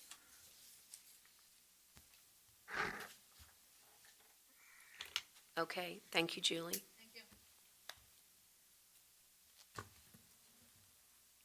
Well, it's probably a good time to recess here and be back at 1 o'clock, if that's okay with everybody, and use the time. I know Ernest is going to hang around. Oh, I said 1:15, but I think I saw Noe on my calendar at 1.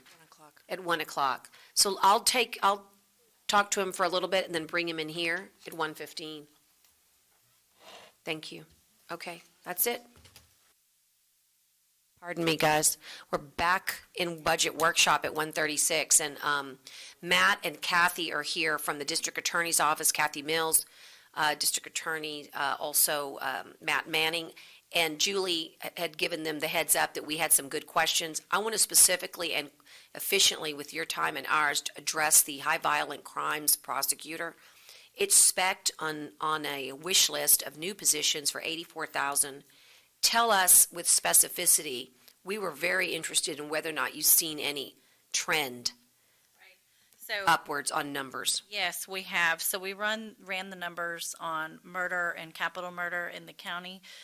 These are cases that are being brought into our office and actually charged. So these aren't arrest cases that ultimately don't go that route. These are charged murders and capital murders. People sitting in jail, Yes. waiting for trial. Usually, we hope, Yeah, well- some might be out on bond. But in 2015, there was only 13. And then in 2016, there was 18. And then those cases have all resolved. But 2017, we see a large increase to 37 murders or capital murders. We only have 5 pending left, but we do have 5 pending. 2018, last year, we had 51. We have 30 pending.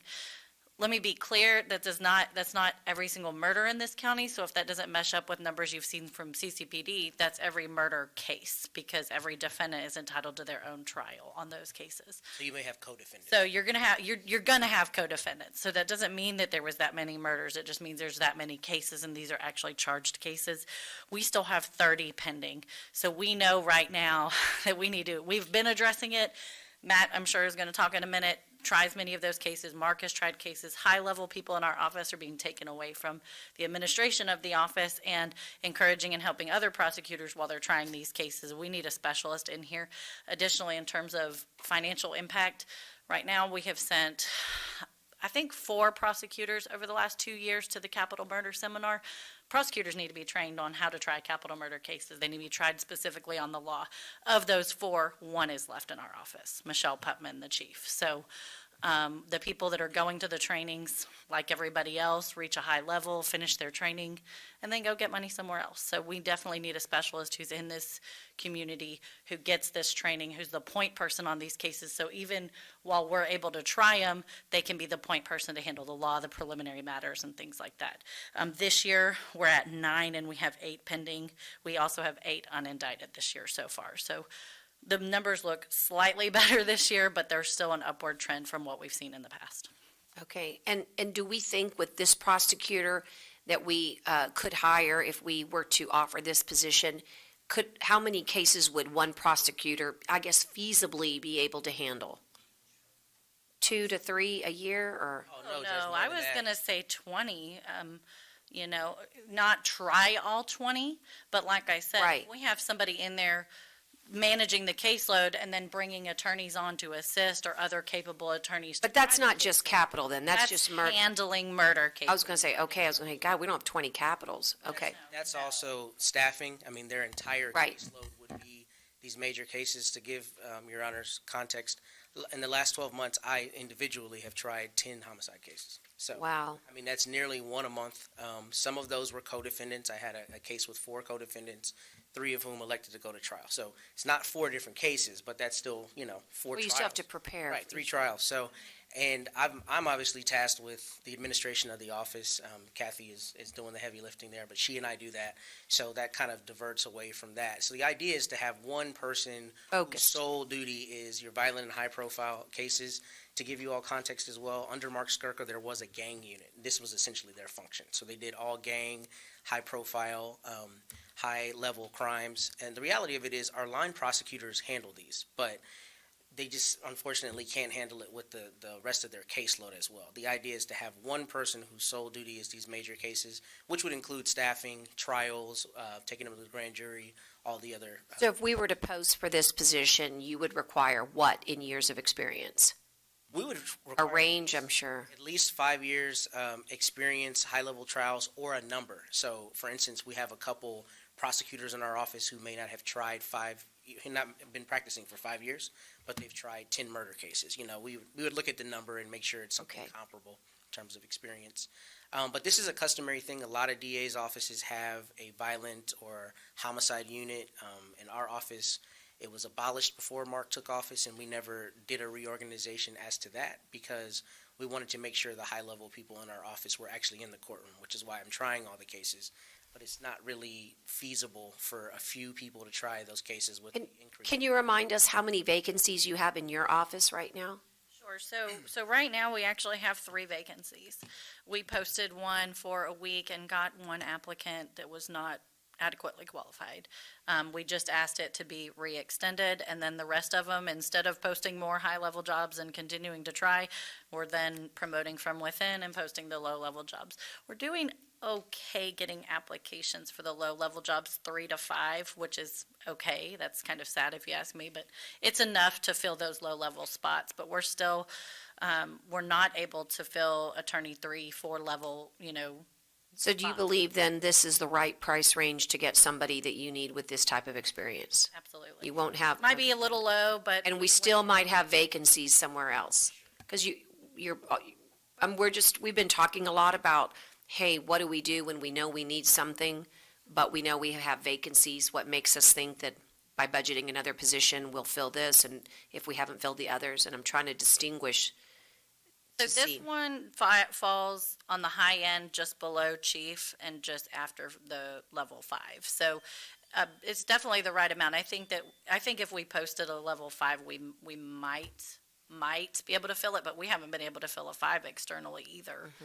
Those have all been internal promotions, except for me. I think I might have been the last. So whatever person, their and even budgeted that. salaries is, Dale, for this past year, they're going to come in under because they've got attrition of about 3. Okay, that helps a little bit. Guys, Well, on the positive note, if you had 37 and 17 and 51 and 18, only 9 this year, that's a good thing. That's a huge difference. And Commissioner, I think part of that is we did have a couple major murder cases that had several co-defendants. So as she said, 51 is the Yeah. composite of all of those people. But you're Together. right, definitely. Yeah. We're glad the numbers are down. How successful are y'all in prosecuting? Do you have a percentage? on how you're doing? Well, we don't have a number. We can get it for you. I'd just be curious to see how we're doing. Very successful, though. That's mean, good. We've only taken a couple not guilty cases over the last few years. So of the 10 I tried, I think 8 of them were guilty. One was not guilty by reason of insanity. It's just kind of a fluke case, but Yeah. we're very successful with those. Good. And we are reallocating all of our resources to make sure we put them in these cases. So, and I think this will help with If you get this new position, you're not going to stop trying cases, right? Since we like the high percentage We of do. prosecution I'm a rate. gunslinger now. No way you Right. keep me out of the Yeah, courtroom. just making sure. But Well, I think all of us are very sensitive. I'm glad you all came down. I think it's nice for you to hear from us as the court, how sensitive we are to want to make sure that we take the administering of justice very seriously, but no more, we've got to make certain that these are the crimes that we want to target, let's face it. And if I may, Judge, I think this will also help with retention, because what we find in our office is these are the cases that a lot of prosecutors want to try. This is what incentivizes them staying in the county if there's a discrepancy in what they can get paid in another county, if they get the opportunity to get the high-level experience. So we have a few people in our office I know who have already expressed an intention to apply for this, and they would be well qualified for it. And they're the kind of people who would stay in Nueces and build a home here. So we're hoping that this Okay. incentivizes that. It really helps us. It's not that you didn't do a good job before, but, we're drilling down now on the hard part of what we can and cannot do. And I needed a little bit more of backup and justification, and the numbers sometimes really do tell stories. So you have quite a few pending. You have 20 pending right now Well, that's, from 2018. there's 30 pending from 2018, and Oh, 30. so it's a total of 43 pending murders and capital murders and 8 unindicted. Well, thank goodness, and we had a low year because we're still trying to play catch-up.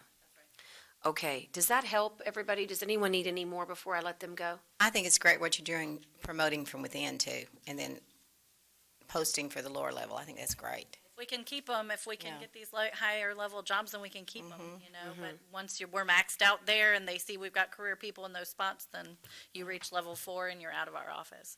Got it. Okay, I appreciate it very much. Those vacancies have been there for quite a while too? Or no? No, we get those. You're moving fast. Okay, good. We want to make sure Low-level attorneys, we. you're helping by, getting them through. Well, that's very good. Thank you. Anybody else? Okay, appreciate you guys so much. Thank you. Okay, and now, Noe, come on up.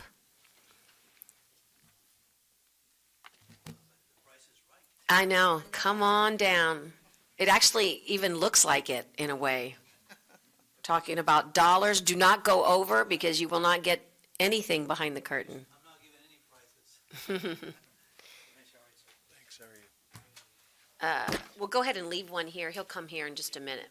I'm gonna leave it right there. Thank you. Thank you.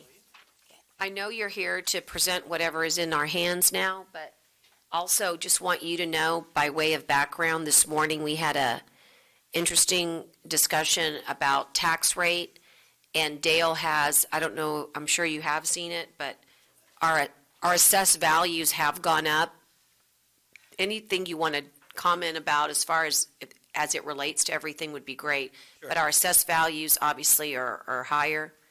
And with revenue caps coming in, we were trying to have a discussion as to what the right thing to do is. And Dale has a proposal that actually, if the caps were in, would bust the cap. And my proposal is also a little higher than that. So it's a difference of 4% revenue for the auditor's proposal. And I think mine was 5.55. So we're practicing, but we're not quite there yet on 3.5. And so the idea is whether or not one subscribes to the theory that your new floor must be as high as it could possibly be, or whether or not, what is a good conservative county to do when faced with this quagmire? And so with that, tell us what you bring to us today in these packets. Sure. Well, first of all, I haven't talked to you, Judge, in Right. a while. I just I'm sorry. have a meeting with her here, and then I said, come on in. we're doing workshops, so here we are. No pressure under the gun. I guess if anything, not only this court, but many municipal subdivisions across Texas are going through that quagmire. What to do now, knowing for a fact that next year, you're limited to a 3.5% rollback rate versus the 8% that you currently are under. I think I came to this court before and told you that if there's a hurricane, then you can go up to the 8%. I think this 8% rollback only applies to counties and cities and not school districts and other political subdivisions of sort. So for what you have in front of you is we were asked, how to fund for certain projects, capital projects at the county about 2 months ago or so, and I told you it probably behooves you to have someone help you put together a CIP plan, and I think the CIP was presented to you maybe last week or a week before that.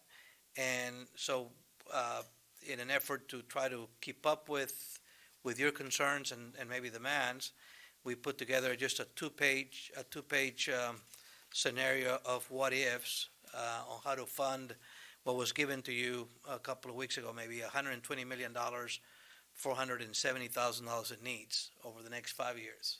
So the first page is, if anything, today you'll find the second column from left to right, $29.4 billion worth of values. What I've been told, and I was told this, Dale, maybe about 3 weeks ago, that your property values for the year that you're about to undertake is $31,786. I don't know if that number is still the same number, or you're working from a different number. Well, your number doesn't include some of our TIFs and rollback numbers, so that is the current assessed value, correct? Okay, so that's the net value, what you will be able to collect a tax rate from? Well, ours would, because if we take out the TIF values and the others, we're at 30 billion, not 31. Okay, so then I will have to adjust those numbers, and will impact a little bit more in terms of what I'm trying to achieve on the third column from right to left. But in any event, having said that, let's say that it's not 31,786, and let's say it's 30.5 billion, just to say a number. We'll make that adjustment for the next presentation, I guess. What's important to you is to know what the fourth column is from left to right. Well, first of all, the net assessed value growth, in this case, is about 8%. Apparently, your growth was maybe 5.5%? 8.3%? Okay. With the exceptions or without the exceptions? Without. Without the exemptions, okay. So that should be a better number then. So if it's 8.3%, you know that the tax rate can only go up to 8% or 7.99% of the previous year. So we're taking assumptions that if value is 8%, years to come will be 3.5% for 5 years, and then 1% 3 years, and then flat after that. So today, your existing debt service, your amortization schedules for all the bonds you have at the county, it's last year or the year that you're in, you were at $9.9 million, 9902, 602 to be exact. And next year, if you do nothing, if you sell no bonds, your payment will be $12.5 million, and it stays at that level till about 2025. Or for that matter, 2027. So then, the next column, there may be a little refinancing that you could do to create some capacity, very minimal, and I would only suggest you do that if you sell any money this year. So at the end of the day, you really have nothing to speak for in terms of paying too high tax rates, too much debt. You really don't have any debt to speak of, and the rates that are out there are pretty solid. So then there are two ways of borrowing the money. One way is borrowing every year, annually, and here what we did is we literally mirror what the CIP prepared by LAN, I think. If you need $35 million on the first year, it will cost you $1.4 million a year, 20 years. $31,620 in the second year. $31,600 will cost you about $1,253,000. And then, if you notice, $1,253,000. But then after 2029, when your debt payments really drop, your payments are higher. So we are postponing principal payments on the front end for the first 10 years, and then drop them after that. Then you go over to the third year, and it's $28,490, and then $14,860, and $10 million. At the end of the day, if you look at the third column from right to left, you see that in order to keep the tax rate at the same level, you have to draw money from your savings account, which is basically on the fifth column from right to left. So what I'm suggesting to you, what I'm telling you, under this scenario is that you can only borrow the first installment with no tax rate increase. If you borrow for the second and third and fourth and fifth, you're going to have to make a little adjustment to the tax rate in order to protect the savings account. Because as it is right now, we project, now we're running numbers at 3.25%, 3.3%, 3.28% on the first loan, and then 3.3 the second. If those rates give you an idea today, I think the county probably get a 2.95 rate. The rates have really dropped in the last week, so you're going to be in a good position to borrow money this year. Years to come after this year, we may not enjoy the rates that we have now. But having said all that, I can only go by what we have right now. If you turn to the next page, you'll see that the green block now becomes, instead of 5 columns, becomes 3 columns.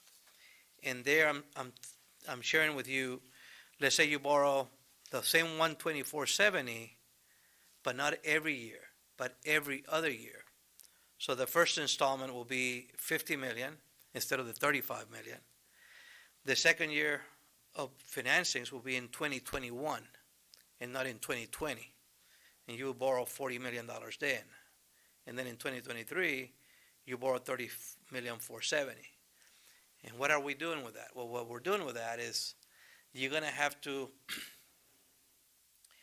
the reason why I feel more comfortable with that scenario versus every year is that I'm not certain that you're going to have enough money, based on what I read in the CIP, to do $35 million. I mean, that will cover your needs for this year, but not necessarily for the second year. But then you don't want to overborrow money for second year when you can only, when you're not going to be able to spend $50 million right off the bat. I suspect that if you want to borrow 35, that's fine. If you want to borrow 50, that's also fine. I think what you need to be certain is that the second borrowing under either scenario, or third or fourth or fifth under either scenario, you're going to have to keep an eye on property value growth and on the tax rate that you're allocating for that particular purpose right now.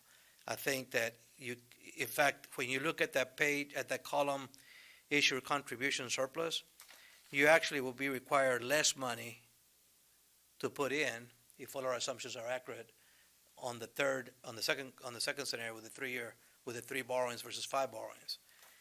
We're not talking about, nothing is set in stone, because a lot of these things are subject to borrowings in a year from now or 2 years from now. What I do worry about, and Dale and I have had these conversations before, is that we have borrowed money in the past year, and you still have balances in some of the bond issues that we have borrowed in the past. The IRS is getting very particular about you borrowing money and not spending it fast enough. So it's sort of a question of a catch-22. If you borrow 50, You better be ready to spend it. you got to be ready to spend it. If you borrow 35, you also have to be ready to spend it. So, But tell me again yes, sir. the downside to saying we want to borrow 50, but we want to do 25 and then 25, or we want to do, tell me, because I don't know how fast don't get me wrong, I know we got a lot of projects, but we could only do so much without killing everybody here at the county, including us.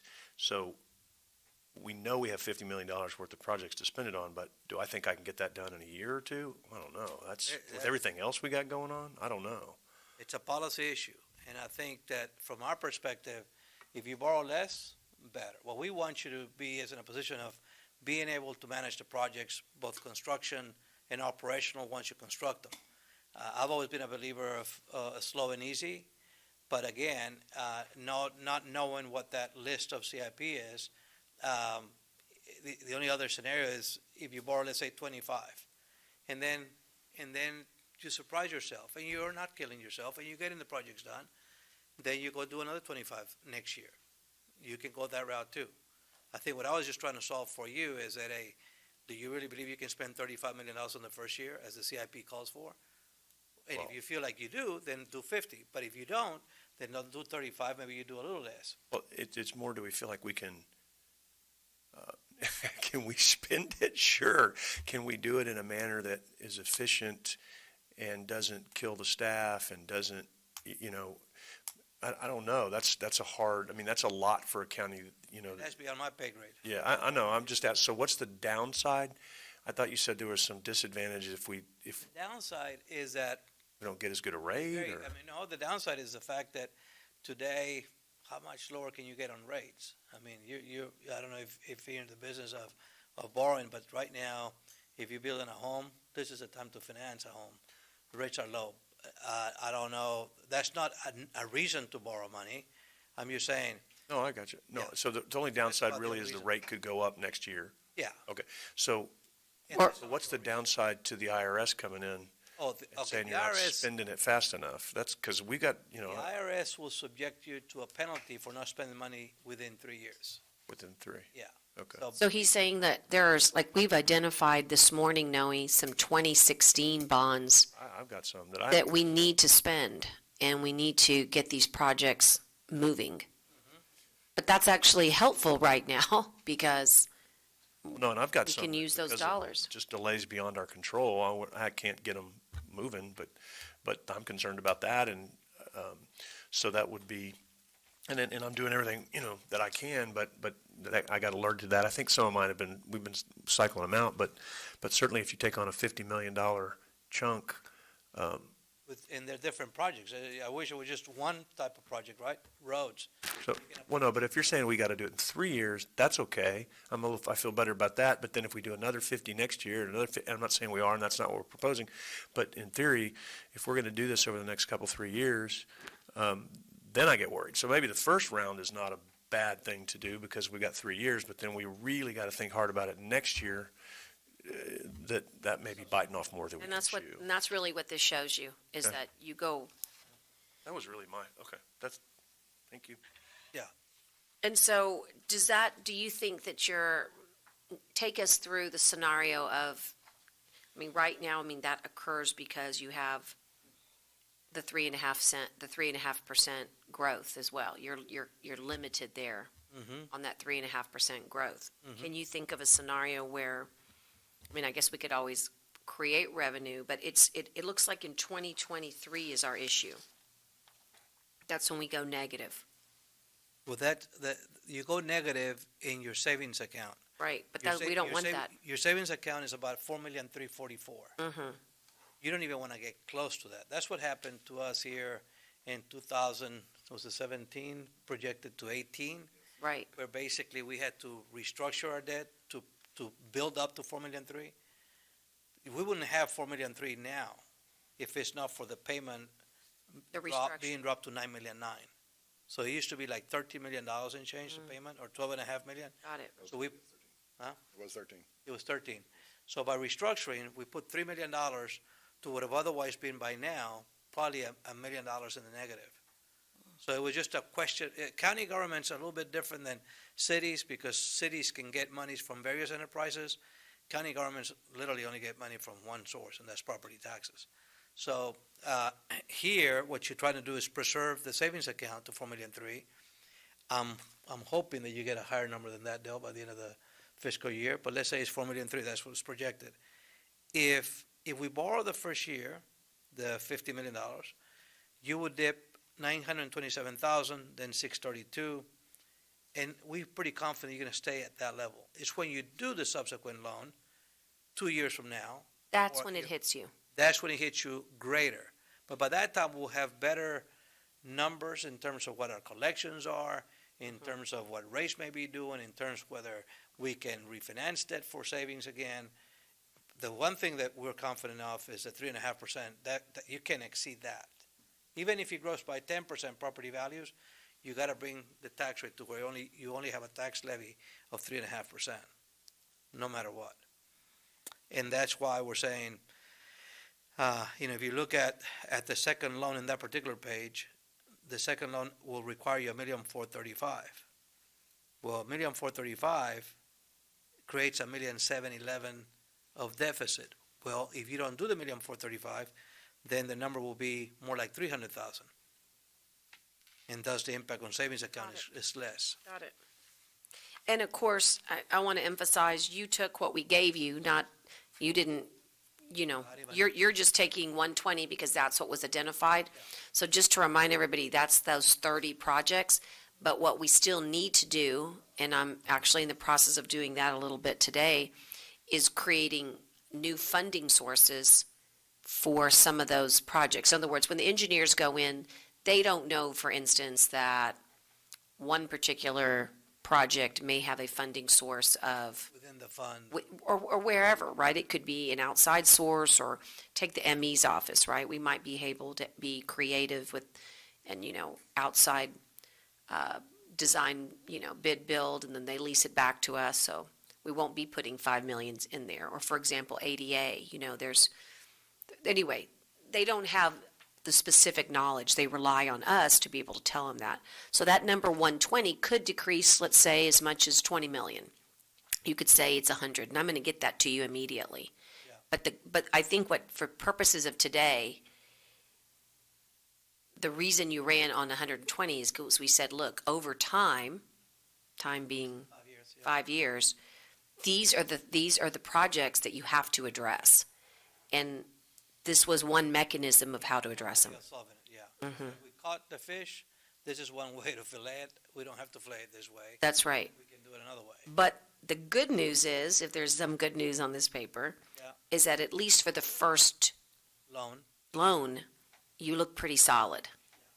And so we could maybe use that as a template to help us get through some of our serious infrastructure needs Yeah, to that tune. Remember, I think Dale or you, somebody told me, we need to get these chillers out. We need to get the Right. courthouse repaired. Well, before you do, and I start adding up these numbers in my head, I'm going, that's 20, 30 million, $40 million.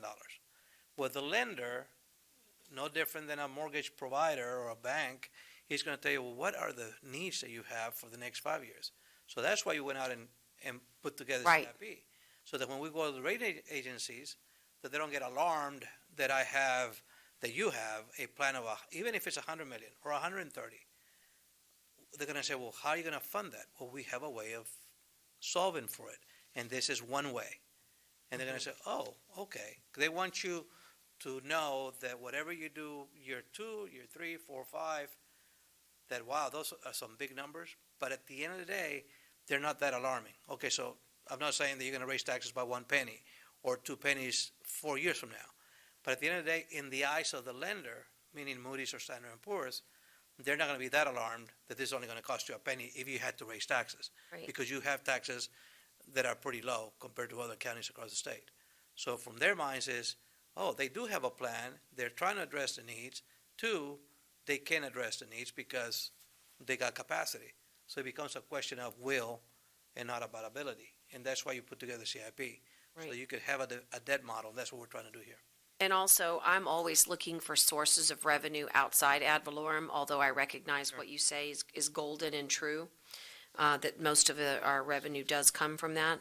But when I look at the column that's titled Issuer's Contribution. Yep. That's really the amount of money I need to aim for, right, Noe? Yeah. I mean, technically, because whether I do this model or any other model, I know that this county has $100 million, more or less, worth of solid infrastructure needs over time, from roads to community centers to roofs to HVACs.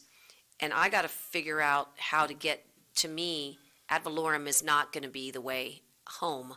Yeah. I know that's not your problem, but I just want to make sure that this is the column that I'm really looking at. So if I say, for example, I'm looking at an easement, if you know what I mean, I'm looking at an easement, how much money do I want? I mean, I've got to at least know what I'm aiming for. And I've got 2 years to figure it out, which is pretty good. It's not what I want, but I feel like that's something I've always maintained. This county is leaving a lot on the table in terms of revenue, because we're so tax exempt Well, due to all of our energy projects. I'm proposing, and at the expense of getting. Not us, the port. at the expense of getting shot here, a half a penny here for you is $1.5 million. Oh, right. One There's, penny is 3 million. So you're saying, I'm aiming at the deficit. Well, the deficit is the highest is 2.6 million. right, That's literally 3/4 of a penny. right, I know. So the rating is going to say, that's not a big number. Well, they can say that. They don't live here, right? I don't live here, yeah. So that's what we're trying to tell you. Here's how you can sell for 120, and you have to make those hard decisions. And I don't envy you, but at least you have a plan. And when you did these calculations Yes, on, so you used, I understand how you got our assessed value and you'll make that correction. Sure. And I understand how you came up with the growth. What tax rate did you use? The tax rate is on the third column from right to left. Third column from right to left. So you're right now at 4.427. Oh, I see it now. Got it. We kept Okay. that the same. We kept it the same. Yeah. So that's constant. Yeah. Okay. By keeping it constant, based on the assumptions of property values, of growth, and the assumptions of borrowing money the way we're proposing, your deficit is on that column 5. Yeah, that's what you're saying, you can vary. I gotcha. Or, like in my case, I'm trying to keep that still and steady and not see a rate increase and find a way to get, $2 million a year in other In ways. the general fund, you may have some, I don't know how much it costs to repair the chiller every so often, or repair courthouse improvements. Well, if you repair the courthouse of $10 million for the courthouse itself, then you may not have to spend $1 million like you're currently spending out of general fund just to fix walls or fix whatever. You put that $1 million into the INS fund, you don't have to worry about about drawing down that deficit, Right. which goes back to the issue of, I'm gonna try to find other sources. When you find those sources, You put it put them in. into this INS fund. No, I agree. Got it? And I think those other sources are there, and for those of you, I'm not trying to be cryptic, but let me just throw out, remember, there's ways to, we have property that we own that, needs to be sold. There's opportunities to develop property where we own it. There's easements that could generate dollars. There's, obviously, anytime we get our jail population under control, that could generate millions of dollars if we could actually see a jail diversion program that works. I can get There's so many IBP things. going, get some revenue That's true. Believe me. All of that makes a difference. You win certain litigations, that makes a difference. But I think what's so valuable, Noe, is knowing what you need. Because no matter whether you want a CO or not for the next 3 years or 5 years, this tells you exactly what you need to get those things fixed. And they're for all of us, We represent the county of Cameron down there. Okay, And about 20 years ago, they have if you go to the South Padre Island, they have now a park fee. So if you want to park your Winnebago or whatever trailer home out there for a month or two, they'll charge you a monthly fee. And today, back in the old days, we'll go across the street to the bank and tell them, here's what we're collecting revenues from this park fee. Today, we're selling COs for that park. The park is paying back the county to pay that debt in an administrative fee that goes into the INS fund to pay other debt. So it's, that's one fee that we came up 20 years ago. Today, now they have that park fee, they have an international bridge system where they make transfers to the general fund that keeps the tax rate low. So there are a lot of things that if you dig in there, you may find some ways of generating other. yeah, and that's the whole goal, is to be able to take care of everybody and And achieve that. And then there's some other things, there's a way to get $800,000 worth of revenue if we could have 20 federal prisoners. So my question is what would that cost to build, and how could we finance it cheap and bring in the $800,000 a year? Because that is a great contract to have over time, and we've lost that revenue. Have you paid your debt on the jail? Yes. So one of the things that we did in El Paso County many years ago is we leave the old jail and we house inmates, federal inmates, with the old jail. And then you build the new jail with new financing for your inmates, because that will be a tax-exempt financing versus taxable. But the old jail, with very little repairs, that's the one you lease to the feds. Yeah. Yeah, I think the problem is here, I don't know about El Paso, but we have 1,068 beds here. So it's a lot of beds. And we don't need that many beds for federal. So it's, to me, it seems that we ought to be able to build, based on what I now know about our new annex. But they're different, right? Housing federal prisoners is very different than a dormitory or something like that. But I'm interested in what those numbers are, because if you can borrow and create a stream of revenue for yourself of $800,000 a year, that would be a terrific, That's a good $10 million of capacity. that's right. If you bonded it, that's right. So, anyway, I mean, I wanted you all to see those scenarios, and because again, they've been identified. Is there, the other thing that's kind of interesting is that on the Tursdale, the island, I think, is a number 2. That 2 is coming up very soon. Is it 2020 or 2021? Do you remember? 23, and it's got 2 years left, right? Okay, it might be. So the interesting thing is, when those end, those 20-year TERS end, and they want you to consider a new one, do you get to realize the incremental value? Does that contract end, and then you get the choice to start again, but you've now realized your incremental value? It's depending on how the terms are gonna be set up, but most likely if it expires and you go to another one, they reassess the base value. So you, So they reassess based on current value. correct. Yeah, see, and that would be fine. Would that count against us, or would that be new construction value? Never new construction, it was already considered new, it was just a reduction for our funding source, because we give the incremental financing to the city for the. Sure, the infrastructure. We've already can tax it, but we didn't send the money there, so it won't be new for us. Won't be new for us, but when we start again, if we choose to, we get to go from here to here. Yes. Well, that Base value be that is something that we ought to look at right now, will be, yes. because they're already talking about it. And what I want them to understand is, I don't think anyone's against providing incentives for growth, but we have to, it can't just be an extension.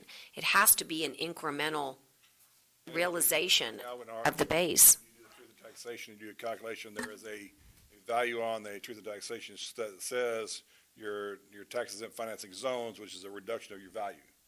So it'd be an increase in our value, which would possibly lower our effective rate. Right. But it would be good, because, I mean, I think that would be positive. I think there's some interesting things that are coming down our road, Noe, that are going to be good for us. I was looking at 2 funds, Mm-hmm. the Solid Waste Fund and the Coastal Park Facilities Fund. They're both operating at a slight operating deficit. Yes. So if you take a look at that, I mean, when you combine them, it's close to $1 million. So if you make those self-sustainable, All of a sudden, there's your $1 million. Yeah, that's what I'm saying. I think we have to really look to see where we can, what it is that we need. And that's why I like running these, not to show that, hey, we can't do it, but rather what it is that we would actually need to put into that, to the INS fund to make it really fund. so, those are user, Or user dominated, yeah. so, And the revenue to expense ratio for our coastal parks is definitely improving, so I don't think we'll ever catch up. That one, when we get caught up after hurricane, and it's gonna happen this coming year, you're gonna see probably a $300,000 jump. That one has potential. That one has a lot of potential. Okay, any questions for Noe at all? What's your plan, Noe? You're gonna see all your other clients? You're gonna be around, or I gotta head out to you're headed out? Okay, the company in Brownsville. okay. Well, we'll be, Put my cell phone. thank you. Just in case any questions come up, that's the only reason I ask. Thank you. And you think 2.95 would be our rate, huh? That'd be pretty darn great. You remember that one? Huh? You remember that, right? Oh, yeah, I got that rate locked and loaded here. I'm excited about that rate. Don't hold me to Well, the only reason I ask you is that from the purposes of our budget and time, can we just hypothetically say, for just hypothetical, that we would do a, $35 million CO, okay? Or 35 or 50, either one. Yep. Timing-wise, in order to take advantage of the rates, and also to make sense of our budget, right? Because I want you to know that we created 2 columns, and some of these columns say things like negotiable, But let me tell you why they're negotiable, because we would like to put, for example, some software, IT, for, let's say, the auditor's office. Yeah. We've allocated in our brains, okay, that could go to the CO column. Yeah. So part of getting our fiscal budget proper in September is knowing when we could expect these funds. So timing-wise, if we got our budget in order, we said we were going to CO, start to finish, what are you thinking? When would we get funded? I'm thinking that, Dale, you help me with this, but your payment today is $9 million and change. Correct. You can justify keeping the tax rate the same because you got a $12 million payment next year, right? Yes. So tax rate is okay. Whatever you adopt, budget-wise, tax rate-wise, you're gonna be fine.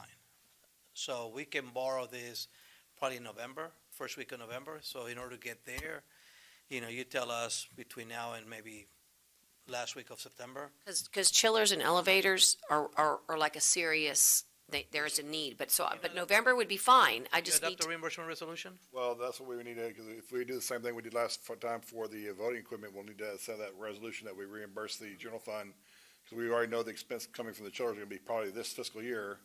So if we do it this fiscal year, it's going to be a reduction of our fund balance from where I'm at now to $2 million less. So how much are you gonna spend on the reso? I mean, on the chillers, for example. 2 million, I think you said was, It's 2.5 million, but we just need 600 between now and November, because the 600 is the down payment. It's a, So let's say that we give you a resolution of $2.5 million. September 30th, you would have had now two reimbursement resolutions. Right. So the resolutions give you the chance to declare the money spent as a payable from the construction fund account that will be funded after fiscal year ends. well, You have a payable and a the only receivable. reason why we're trying to say this is to depend on when the funding source comes in, is a lot to do with governmental accounting functions, because we have rules and requirements that if it's after a certain number of days, I can't count as revenue.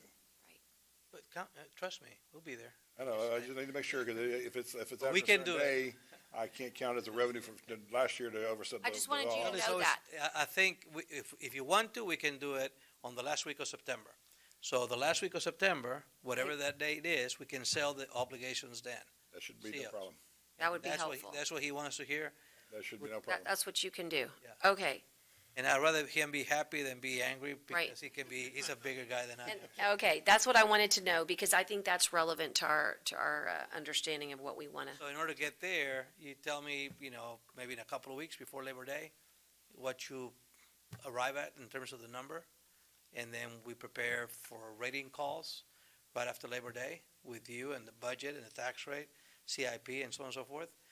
And then we sell bonds sometime in. Hey, last and I'm not trying to get you fired when I ask this question, so you can avoid it if you want, but, you represent so many counties. Yes, ma'am. But this is the most special one. Thank you, that's what I thought. Alrighty, bonus, no. Yeah, he said, "We love you, Cameron." I mean, Nueces County. Yeah, I heard that too. Yeah. This reminds me of the letter I got last week that said, "Dear Judge Neal, please reappoint me." Yeah. Sure. Anyway, From John Maras, though, wasn't it? No, I'm sorry. the point is as we embark on our tax rate, I know you're not here to help make a decision on that or to even speak to it, but one of the things that I'm wrestling with is the concept of what other counties are doing in order to, quite frankly, so when you consider I'm going to CO, I have to have as much dollars as I can in my fund in order to do what I know is coming down the Back to your pike. Initial statement, the more that you can collect in tax Today. levy for next year, 2020, the better. And what are you seeing other people, I mean, what are they doing? Everybody's trying to do the most that they can. Right. Whatever their community will allow. Yeah. Or whether it won't. Or whether it won't. But you know what? The hard part for me is sometimes we have to do what's in the best interest of, right? And sometimes what's You not. mentioned to me that if you leave the tax rate the same, right, you're gonna bust through the 8%, right? No, No, your debt service is not a part of your rollback rate. Okay, so then if you leave the tax Never rate has, the never will same, be. it's gonna That's- get you more dollars Right, if we stay the same, we're about 6%, Noe. Well, not quite, 5.5.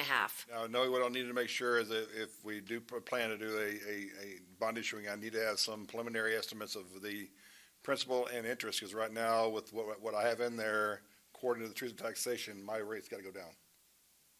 Has to. At $12 million in change. Yes, has to. Don't have a choice. But It'd be .41 instead of 4.4. But if you stick with yours, it doesn't have to go down, right?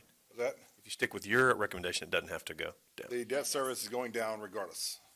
No, debt service tax rate. The tax is rate. going down. Oh, Yes. Not the debt service obligation, because you're going up by $3 million. Right, the debt service obligation is not changing, it's just the rate's going down. Under Debt service Dale's or obligation mine. Is changing from 9 to 12. Right. So that's $3 million one I payment. know, I know. And you're saying that despite the fact that that We payment. put in the requirements that we have, and then according to the value that we have on there, the state said we have to lower our rate from I 4.4 to 4.1. understand that. I guess my question is understanding what your property value is. But we'll get that figured out for you. But you're gonna get that figured out for us? Yeah. Okay. Again, I think what he's, yeah. We talked also about the possibility of going to the rollback on the road and farm to market, just because that is a minimal, 100,000, you said? 100,000 is what it would yield. But then that would be, the cumulative tax rate would be the same as last year. But if you looked at your general fund, your INS, and your farm to market, it's gonna not look the same. Right. But That's it's going really to the give you best. more dollars. But it will generate more dollars. Well, the more dollars you can get away with, the better for you. Not this year, the following year. Right, it's all about next year. Then Okay. again, it's all about the will and the way, or the will and ability. Oh, there's no question about that. All the best. This is like eating peas and carrots. No one likes it. But we know that it's good for you. That's what my wife says. Okay, thank you. Thanks, Noe. Appreciate it. Safe travels. Okay, I don't know if we lost Jag or if he's coming back, but Teresa, or who gave us, Dale, you've got some new things for us. Teresa, is this for everybody too? Yes, that should be for everybody. I revised. Y'all wanna just the look it schedule over and we had ask? over lunch. Basically, I gave you a new schedule that shows you now that has the CIP on it, that we've added for it. Get the right page here.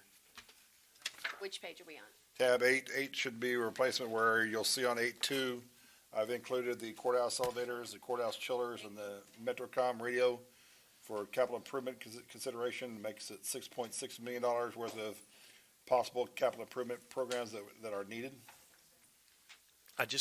my question is simply, Judge, are you going to put together kind of a master list of the CO stuff? Yeah, right now.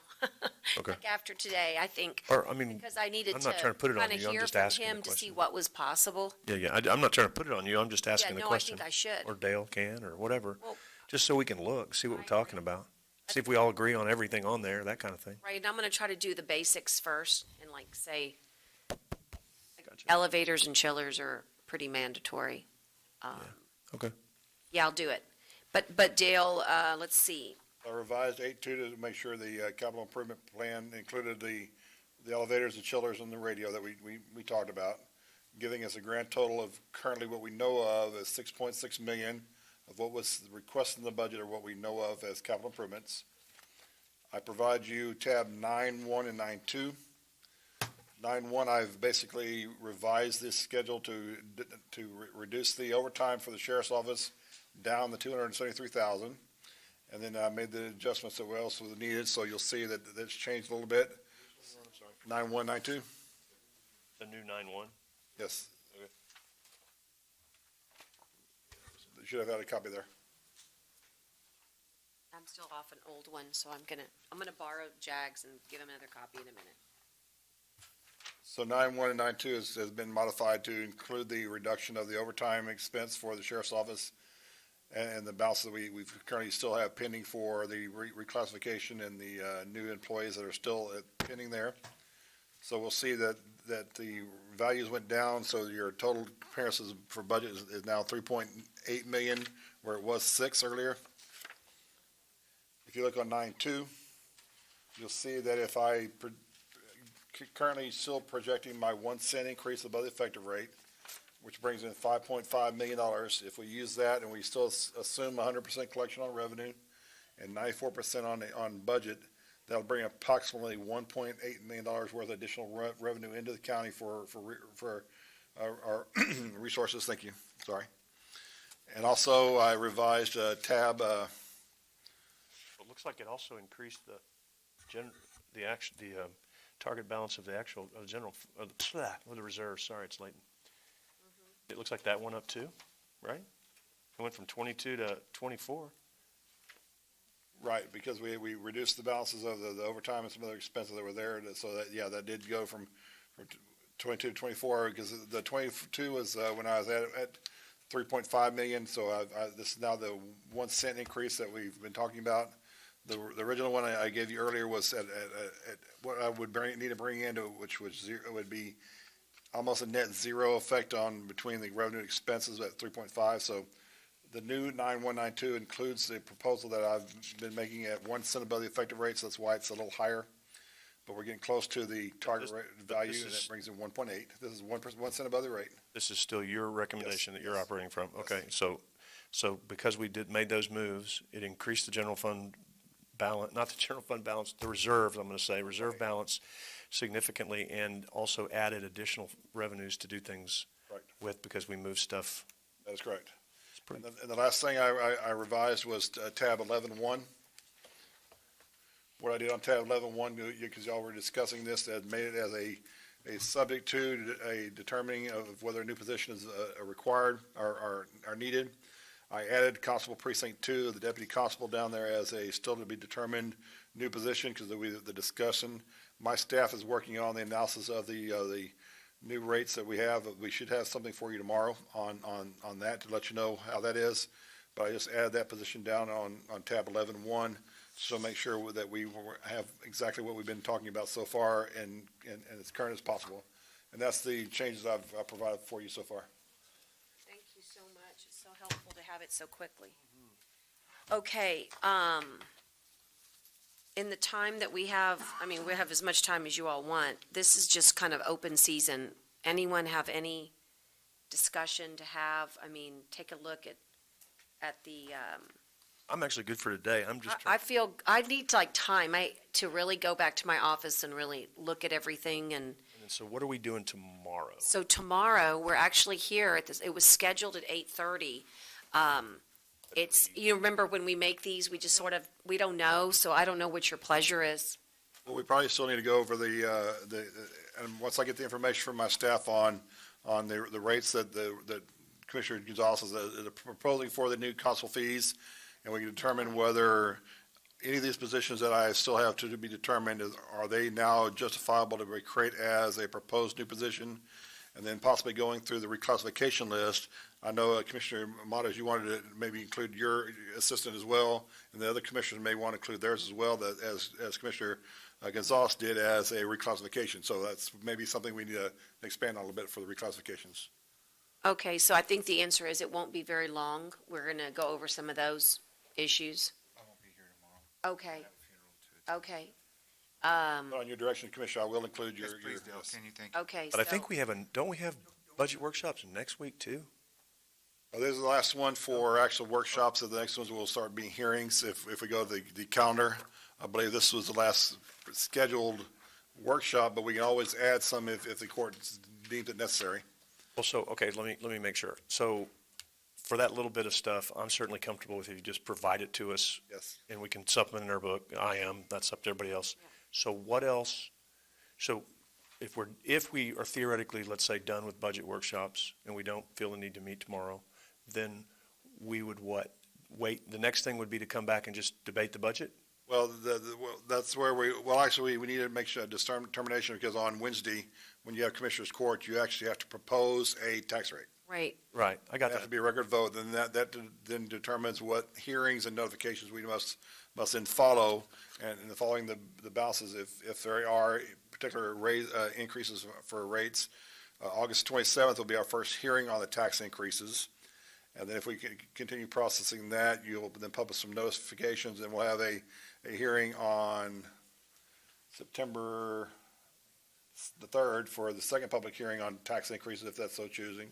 So we have some And then I'll have follow the several- proposal on the 6th. We have several scheduled times after this to be able to debate the budget, for lack of Yes. a way of saying it. Yes, yes.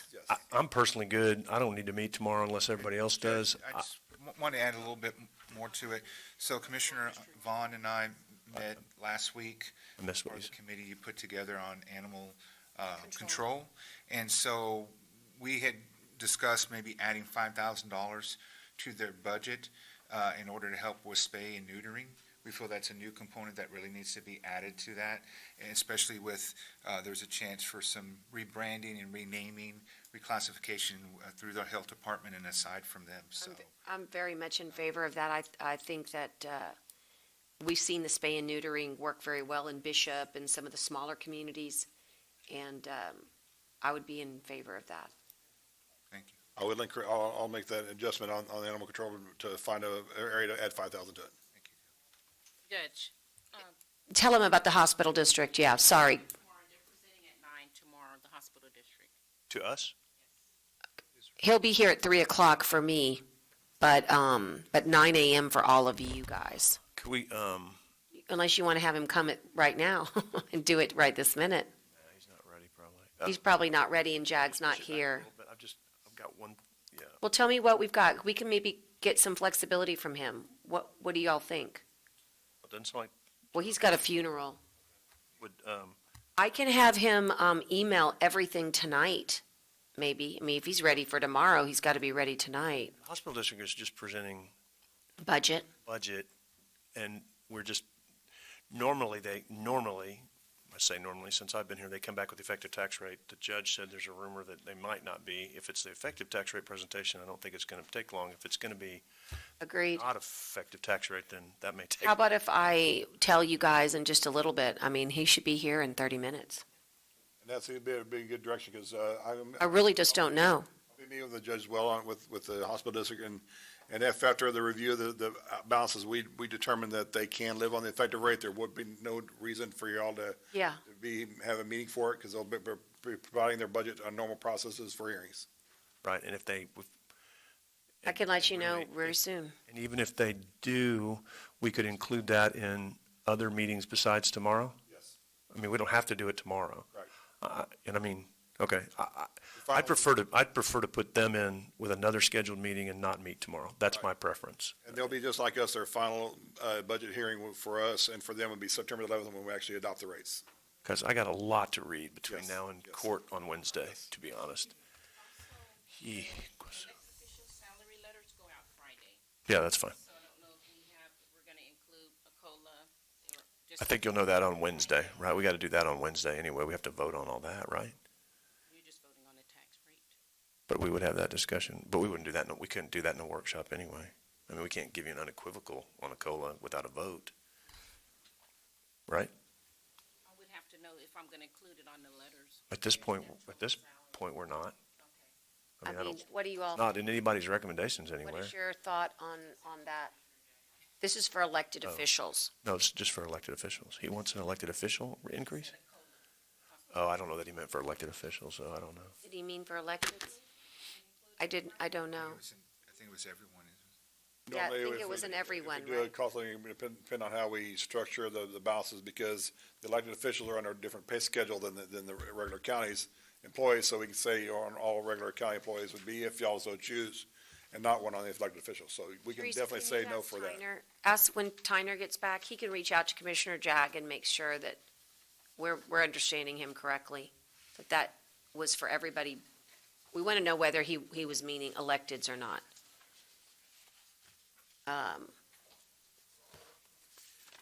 Well, Judge, I would suggest we not meet tomorrow unless someone's got a real compelling need to. I mean, I think we've covered a ton, and Yeah, I think the issue really is the hospital district, and I mean, I'm going to let you guys know, and I'm going to text him actually once I go off the record. If you could, ask him how close he is, if he wouldn't mind, we're done a little early. That way we might have some answers quicker.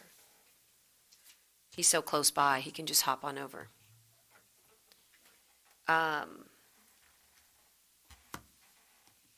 I'm going to be here, Dale. I'm going to reserve the time on my calendar. There's just a lot for me to put together. But I'm going to if you wouldn't mind, would you stay on standby for that? But I don't think we have to have everybody if it's not the will, if you don't need it. Is that okay? And is, it just so I know, on electeds, are you gonna advocate for a COLA or no, for a cost of living increase? Electeds. I just want to make sure, because Teresa's saying it needs to be included in a letter, and that's why I need to kind of know. If the court decides, like I said, we have a different pay schedule for elected officials that we can definitely exclude from any I increase. think we made adjustments last year. Yeah, but I think we put it out first, and then we voted later on to change that. Yeah, but if you put it out, that means you're telling them that they're getting one, right? It's just proposed, it's not. I'm not proposing. To respond to the judge if they agree. Well, here's the thing, I've had no elected come to me and ask for it. Well, the judges are getting theirs. We Oh, made- sorry, the judges are doing fine. Yeah, we made some significant adjustments for several elected officials last year to get that them right? apart. Yes, and then the rest of us decided last year as a court not to take ours, so, and then the constables and those folks are considered in collective bargaining, so there's not many left once you whittle all those things down. So I'm not. I would say just put it out for now. You put it out, they're gonna want it. If you put it out, they're gonna want it. If you say it's proposed, then everybody's gonna want it. Everyone puts out proposed budgets, doesn't mean they're gonna get it. Okay, I vote no. It's not a vote, but I say no. Well, Teresa, sending out the notices to the elected officials that this is what your proposed salary might be, then once you actually adopt the actual rate of that, you can increase the values once you publish it in the paper, so it's best if you decide to, I'd say we can go with what we have. But Commissioner, perfect timing. One is Johnny Hip is coming here in a little bit to talk to me, but you're welcome to stay. He's scheduled for a formal presentation tomorrow at 9:00, but if he comes in just a minute and says that the board's will is to just work on the effective rate, then there's really no need for a presentation since he'll make his presentation at a formal hearing later. But if you want to, he should be here by 3:00, okay? But we don't know, but if he lives off the effective, are you okay with not having workshop tomorrow? Yeah, if Okay. everybody else agrees to it. Everybody agrees. I'm gonna be here regardless. I'm gonna do my own workshop. You're welcome to, it's just me. I just need the time on my We calendar. meet Does that tomorrow. make sense? We're Yeah. meeting tomorrow for the budget? Well, just not formally, but I'm saying I'm gonna be here so that if anyone needs me or anybody, like we're remembering things, right? Like animal control is coming in. Like I'm thinking now, Brent, I gotta make sure the lifeguards are in there. So all these small things, I'll be available just as if we were in workshop, but just not formal. I'll be in my office or right here just working. Is that okay? Yep. Just not formally. I'm sorry I had to leave. I got. No, that's okay. The other issue is that, when you proposed your 3.5% COLA increase, did you mean for that to include elected officials? Last year, there was a decision that was made that not, Well, if you're gonna go across the board, you gotta include everybody, but I don't have to. To me, it doesn't make any difference. I'm concerned about the ones that just. no, I know. The reason is Teresa has to send out what's the official, elected official letter, proposed salary notices. Those go out on Friday. And so the question is whether or not, No, I won't be able to speak for all the other elected officials, but well, me neither. John was suggesting if you stick it out there, here's the two schools of thought. Put it out there and then we could vote yay or nay. It might create some dialogue. People will say, hey, I don't want mine. But Brent's concern was if you put it out there, then they might want it. Well, and because most of the elected officials have been taken pretty good care of. Like, we made all those adjustments last year. The judges all got Like, the raises this judges don't year. really, they The just constables are all walk in. getting raises in theirs. So I don't know who's left to even put one out for. The Really? clerks, both clerks, and They got raises last year. We did the DA, we did the tax assessor, we did the the ones that did was us. district clerk, we did I county can't believe clerk. we did electeds last year. We did a bunch of we did It was just the tax assessor and, the district clerk that got a bump. and the county clerk. so they all got. They got their all- so they'll let position. them That's calculate. an automatic They got their thing, positions though. adjusted based on, Something To county clerks. Teresa, that's an automatic thing, right? When, every year, Well, the letters will go out on Friday, and they have a week to grieve their salary, and then that's the notice that's gonna go in the paper also, which will include that COLA. And how much is the COLA? Well, you recommended Oh, 3.2. Oh, I'm sorry, but I thought they had another, last year, what was it last year? That's your 2%. Yeah. Well, I don't know, whatever, I mean, I wanted 3.5, but I really don't care about the elected officials. I think really it should. Yeah, and all she's worried about is posting in the Yeah, I paper think for it should be elected just the officials. staff, you know? Commissioner, like I was telling the court before, we have two pay schedules, one for all the regular employees and one for elected officials. I can exclude the elected officials from. To be a regular employee. CLOA, so regular employees. So Teresa, would be no cost of living for elected officials. Say that again? No cost of living for elected officials. Well, so what do we do then if they come to us between now and then? Then we're gonna give it to the employees, to the workers. Agree, they'll send out a They'll notice. just agree individually? They have to send out a notice to the judge regarding their salaries. Well, I should, I understand that we're trying to give it to the employees instead of them, you know, but, you know. I still think it's easier just to blanket, put that in there, and then each individual office holder can decide whether or not they need it. I mean, it's, It's not that, no. This letter says, Yeah. we are proposing an increase for you. That's what this letter yeah, said. no, I understand that. I'm not proposing one to them at all. That's all I'm saying. Is this So- a vote or is this just consensus? They have to be consensus, because all we're doing is sending out a letter Yeah. saying this is what your proposed salary is, and not till you actually adopt the budget that you're actually setting the salaries. But we're not going to propose one, then we don't want to put one out. If three of y'all want to propose one, then I'm okay with that. But, I mean, if, I don't, I'm just worried more about the employees. yeah, me too. I don't want to spend a dime on anybody. If you'd like, what I can do is, just to satisfy it, I can send an email out and say, you know, this letter's going out on Friday. You speak now or forever hold your peace. If you'll help me with that, Teresa, maybe we'll get, when Tyner gets back, to make sure I remember that message. I want to make sure we send out a speak now or forever hold your peace.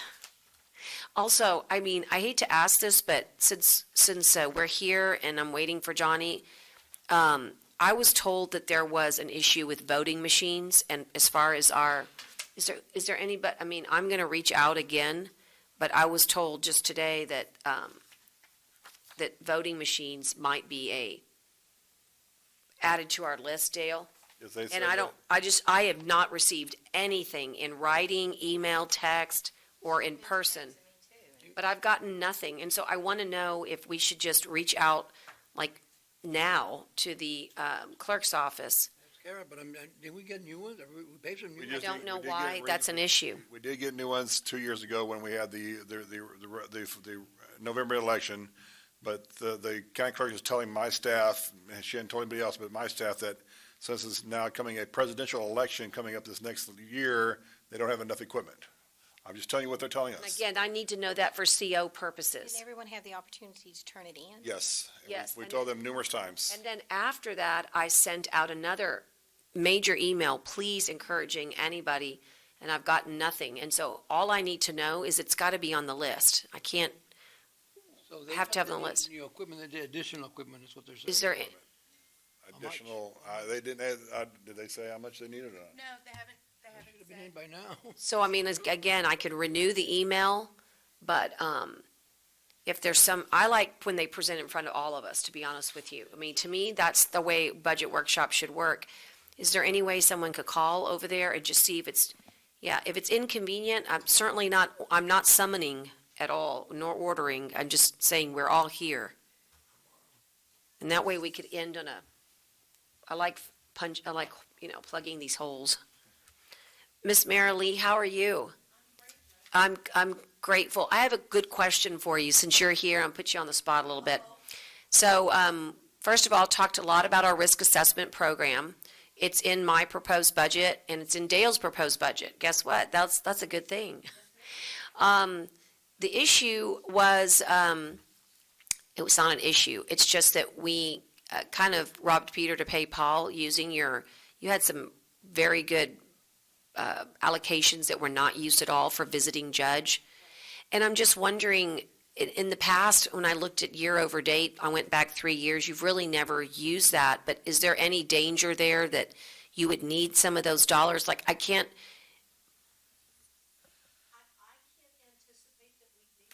Okay. Right.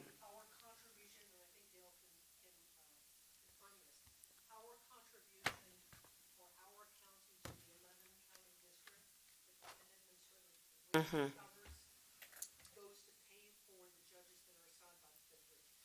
Okay. Let me kind of expand a little bit on your question, Your Honor. Yeah, because, please. This was done several years ago, back when I first came in 2013.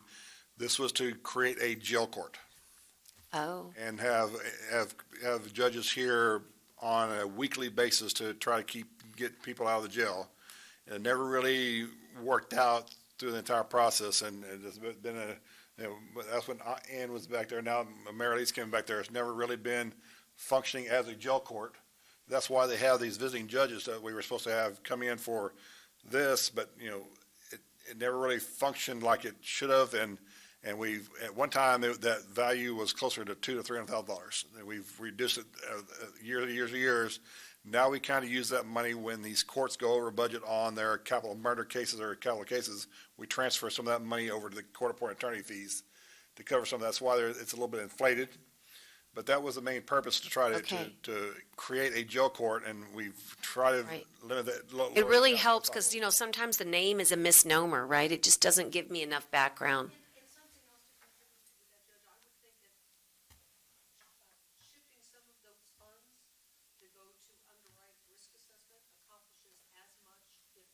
Okay.